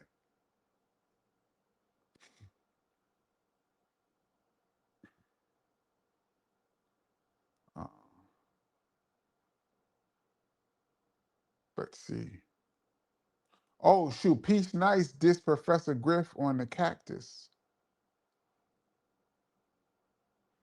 Yeah, because, well, Griff was mad because in the Gas Face video, I believe, Um, third base had some S1Ws like walking around, bumping into each other, like bouncing each other, like making a joke of the S1Ws. And Griff was not happy. I remember that was some friction. Now, I didn't know Pete Nice responded, but I remember that. Uh, let's see. And Dell says KP like when Starks on Pippen and Grant, but MJ was in the picture. Yeah, when Rick Smith's dunk. But I was even closer because it wasn't like there was other people there. Like I was the guy. Like I don't know if like they threw a lob or something. We was in a zone too. I think they threw a lob or something, and whoever was there missed it, and so it was just Rick Smiths and the rim. And I thought he was gonna like hook. He was like, "I got news for you." Any Onyx stories? I told an Onyx story last week about almost getting trampled by them at the DMX video shoot for Get At Me Dog. We did a bunch of shows with Onyx. You know who I was cool with? I've met all of them just like, what's up. We're not like, I've never hung with none of them, but when I see them, it's cool. But the one that passed away from the first album, Big DS, the light skinned dude, he used to be in the clubs all the time. I used to see him all the time. And he passed away right after the first album. Um, Shout out to him. Shout out to Shy Skills. I believe it was Shy. Is it Shy Skills? Who did Shy Skills who did production on the first album. That guy killed it. And I heard he got jerked too. Rest in peace to Shy Skills. That dude produced a platinum album with platinum singles, slam, and all that. Got jerked for his money. Don't let me get started. I'm about to pull out my BDP rant medallion. Don't let me get started. I almost got triggered. Um, but he never gets the credit for the great production on that first album. Although my favorite Onyx song ever is Last Days. I think Fredro did that track. That record was dope. Dope, dope. Beat was dope. Um, but yeah, we did mad shows with Onyx over the years.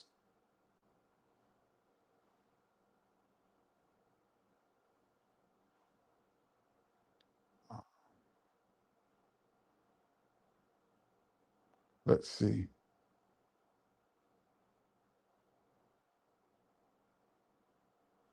Um,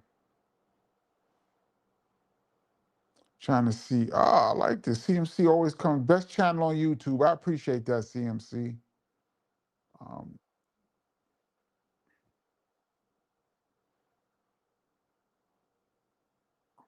Rosenberg has some ish to say about Chuck D once. Shout out to Rosenberg. I don't know if it was personal. Like if somebody has something personal against Chuck about some business or whatever, that's different. But the diss Public Enemy, nah, nah, I'm not with it. That's the same way I feel about like dissing Kaepernick. No way, man. No way. Oh yeah, Bebo Jones. No more music by the suckers. Magic said about PE record. Didn't he break one of them records live on the air? Public Enemy #1. Didn't he like break that? Mr. Magic was a sucker anyway. That's how he got dissed and started the whole BDP Juice Crew thing was him. And I'm not disrespecting the dead. And the times I met Magic years later in the 90s, he was always nice to me. But you hear people talk about Magic, he was not a good person, man. And MC Shan took the L because of him.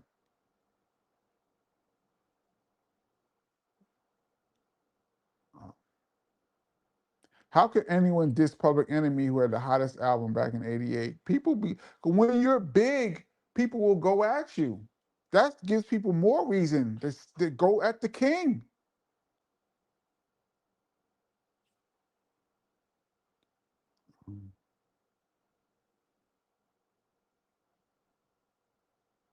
Let's see. I think you asked this question before, but what is your craziest concert? I always say PM Dawn incident is the craziest thing I've ever seen that I DJ.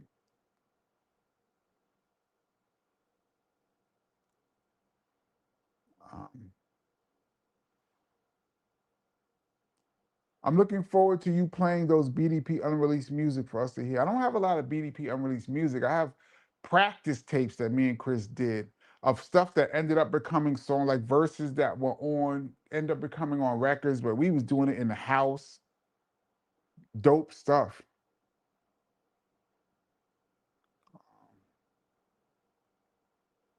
Yeah, I see people say Melly Mel dissed Chuck. Another person who just start trouble, Melly Mel, back in Latin Quarters, was just starting trouble with people, man. Not a fan. Um, Silk Child, thank you. Said Griffin nicknamed Pete Nice Pete P. Oh man. Shout out to Pete Nice. I just met him a couple years ago for the first time. He's a ball player too, so we talked a lot about basketball. Uh,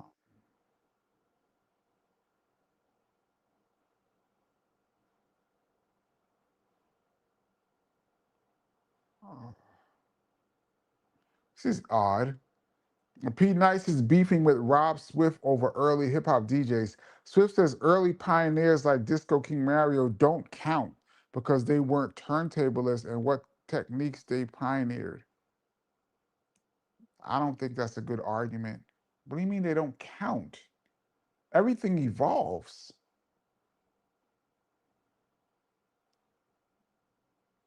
Herc wasn't using any techniques, right? He's playing records. That's what it was at that time.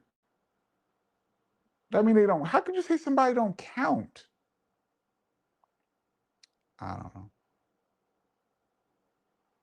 Magic was conceited, yeah, but I don't like bullies. Um, as a person who was bullied as a kid, I'm really partial to bullies. I don't like them in any shape, form, or fashion. And I think when someone gets bullied, the person who gets bullied, whatever they do to the bullier, they're justified. Even if it's over the top, whatever way they respond, good. I felt like Magic was a bully. Melly Mel was bullying people in the Latin quarters. Not a fan. KP, any Lost Boys stories? Well, shout out to Mr. Cheeks. He's a cool guy. I spoke to him a few times. Always good when I see Cheeks. Um, Freaky Ty used to be in the club all the time. Rest in peace to Freaky Ty. He's in my top 5 greatest hype men of all time. Um, I used to see him in the tunnel he used to be in the tunnel every week. Um, did we ever do a show? I don't even think we ever performed with the Lost Boys. There's some good party records though.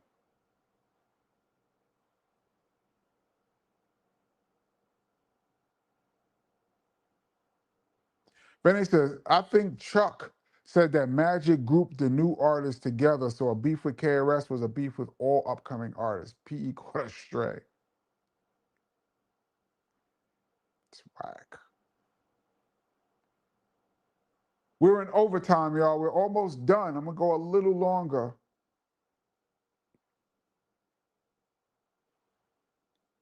Patrick Wise says, KP, I will continue to say it. If mentality was different, we would have had our first hip hop casualties because of Mr. Magic, the instigator. Thank God it was about lyrics then. And it wasn't, like I always say, it was about lyrics barely. Because there was crews then that wasn't having it. Um, but Magic was an instigator. I tell you what, BDP back in them days was mad deep. But a lot of things could have happened, man. A lot of things could have happened that didn't happen, bro. I'm telling you for a fact. I'm not giving y'all all the insight, but Cruz was deep. Paid in Full Posse was deep. Kane and them, the Brooklyn Zoo was deep. Anything could have popped off. Kane punched Mr. Magic in the face because Magic was talking shit. I believe Magic was mad because Kane and KRS were friends. And Magic was dissing Kane over that, if I get the story correct. And Kane punched Magic in the face. Man. Yeah, man. A lot of really nasty stuff was avoided. Thank goodness. Because like you said, if the mentality was different, it wasn't different. Dudes was gangster back then. In the Latin quarters, Marley Marl said Magic wasn't a nice person. That seems to be the general consensus. It's 10 o'clock, y'all. We're going to run a little bit more, and I'm going to jump off. Um, I'm only a little bit behind. Yeah, I never hear much good about Melly Mel aside from his influence in rap. The times I've been around Melly Mel, I don't know him at all. I don't think I've ever even spoke to him, but I've been in his presence. Just, I don't know, he has a certain demeanor that I consider almost uncalled for. Remember when Willie D knocked out Melly Mel in a boxing match? Yes, I remember that. Was you there when KRS battled Melly Mel? Get the book. The link is in the description below. I go into great detail. And on this channel, Messenger, go back about 3 years on this channel. Go back. I have a story called KRS-One versus Melly Mel. I go through the whole thing. I was right in the front row. And I tell y'all what happened. I was right there, so nobody can tell. I've seen Melly Mel come with some other version on Vlad. I'm like, nah, he's lying, bro. I was right there in the front.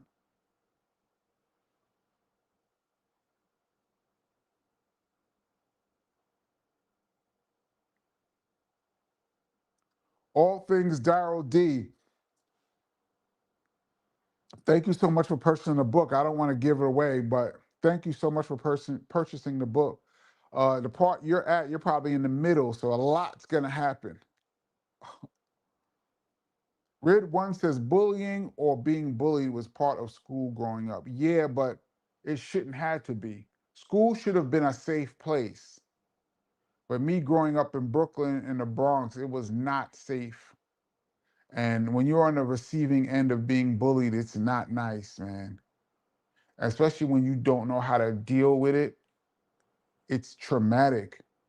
I mean, in this day and age, there's kids who off themselves because they get bullied, like online bullying. Kids be offing themselves and stuff. It's terrible, man. It's not good.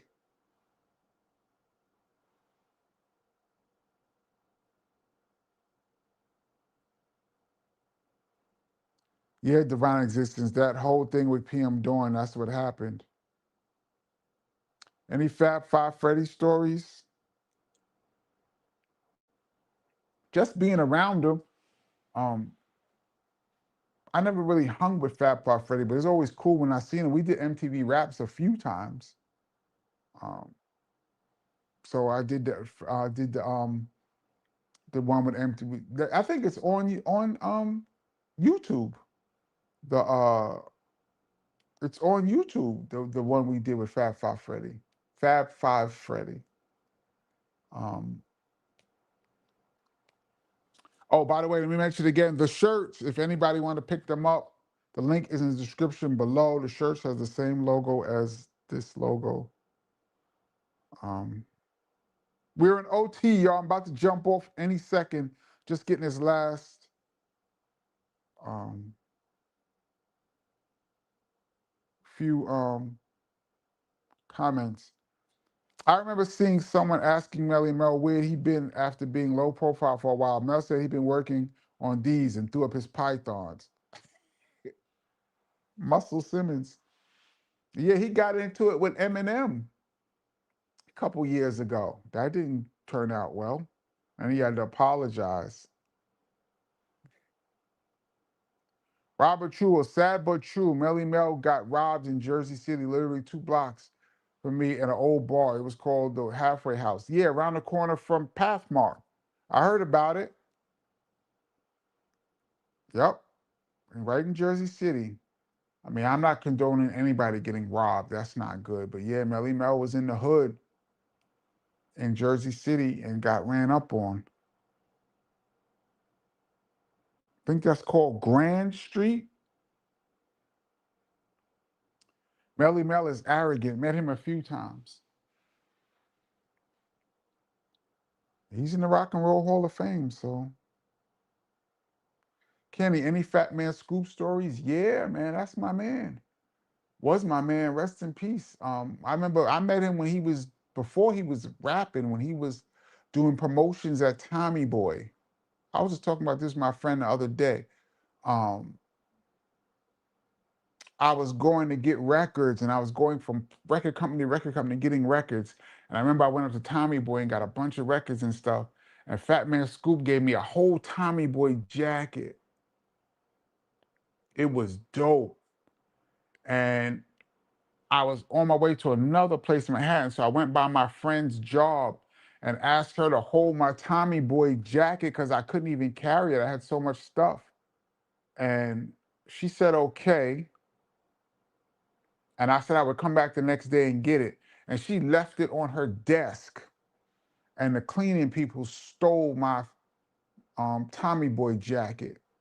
Next day I came to get it and she said they stole it. I was so pissed, still pissed.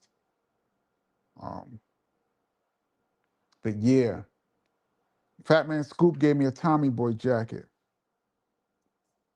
I seen Fat Man Scoop at the Summer Jam in New York when he had that record, when his bass drop, the one he did with Faith Evans, that Crooklyn Clan record, when I was at his peak, I seen him murder the Summer Jam with that. Always good seeing him, man. We're in double OT. About to jump off in a second. Who was the first female scratching? Not sure, man. I remember Jazzy Joyce on the wheels. Jazzy Joyce. Remember that record, Sweet Tea? It's my beat. That's the first time I remember somebody saying Jazzy Joyce on the wheels. But did Salt and Pepper come out with the original Spinderella before her? Spinderella's not a fellow, but a girl DJ. That was in 86 with Tramp and all that. And It's My Beat was like 86, 87. It's either going to be Spinderella or Jazzy Joyce, right? That's my guess.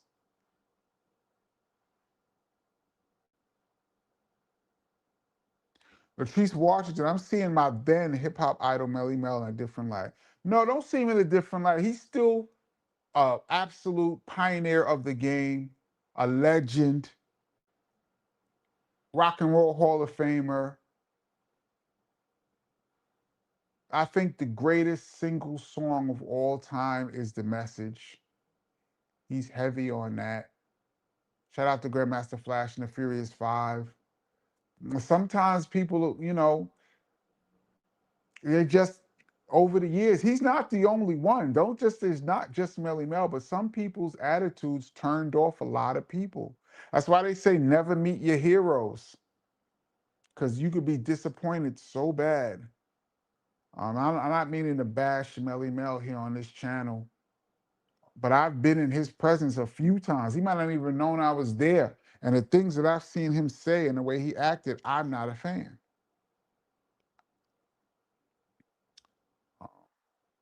But he's great.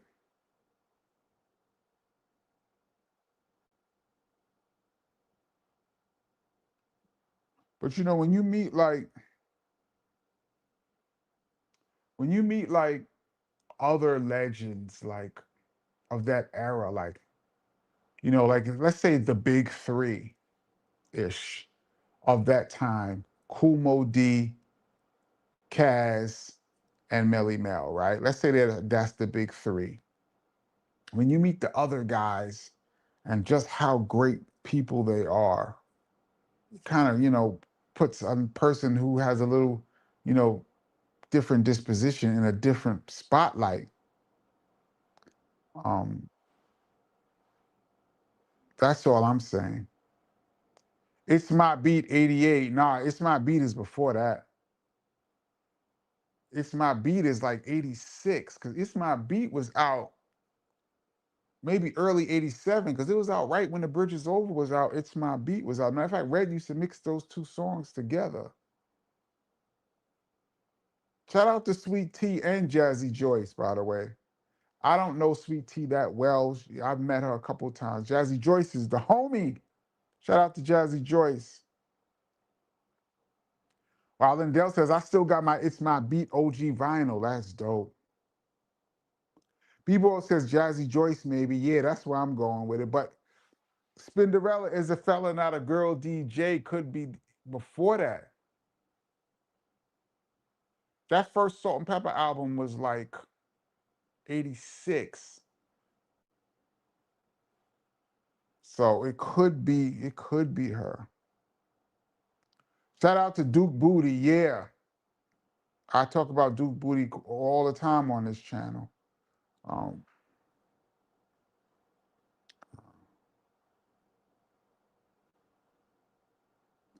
Jazzy Joyce is the first female DJ I can remember. She entered the New Music Seminar DJ battle too. Yeah, that's big. Yeah.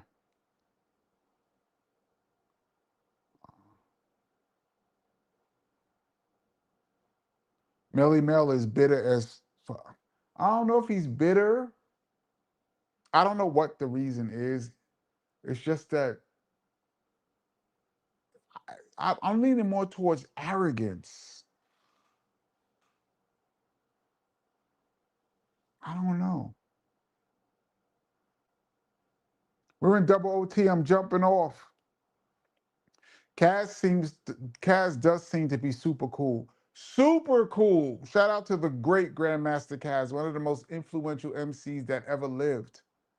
A good friend of BDP and super, super nice to me. Great guy. As is Cool Mo D too. Lady B in Philly was scratching a little on the radio in the early 80s. Now, yeah, I remember Lady B. I've met Lady B too. She had one of the first records out. Her song came out in '80, but I didn't know if she was scratching on the radio. I know she was on the radio in the early 80s. I didn't know if she was scratching. So, and was she scratching on wax or just on the show? Because she would definitely be way before everybody. Uh, Denise KP, my sister says somebody at Latin Quarters threw a bike chain at Melly Mel. Yes, I was there. That is a fact. Talk about it in the book and in my video.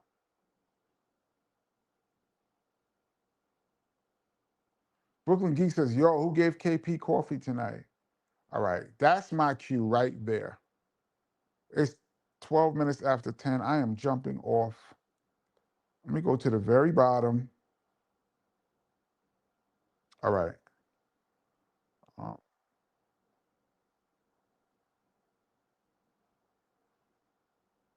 Aaron says, Kaz is cool as F. Met him a couple of times. Yeah, man. It doesn't get cooler than Kaz, man. And he has every right to be bitter. If anybody has any right to be bitter, Kaz has every right. I think one of the greatest crimes in the history of music happened to Kaz with Rapper's Delight. Um, but all right, I'm jumping off. This is the Kenny Parker Show. Get the shirt if you get a chance. I mean, we got plenty of time. The shirts are up. Um, God willing, I will see all you guys on Friday. I think I'm gonna try to shoot one of the wins videos this week so I can get that up. July just flew, man. All right. I'm out of here, y'all. Peace and love. Shout out to the Rewind crew. All right.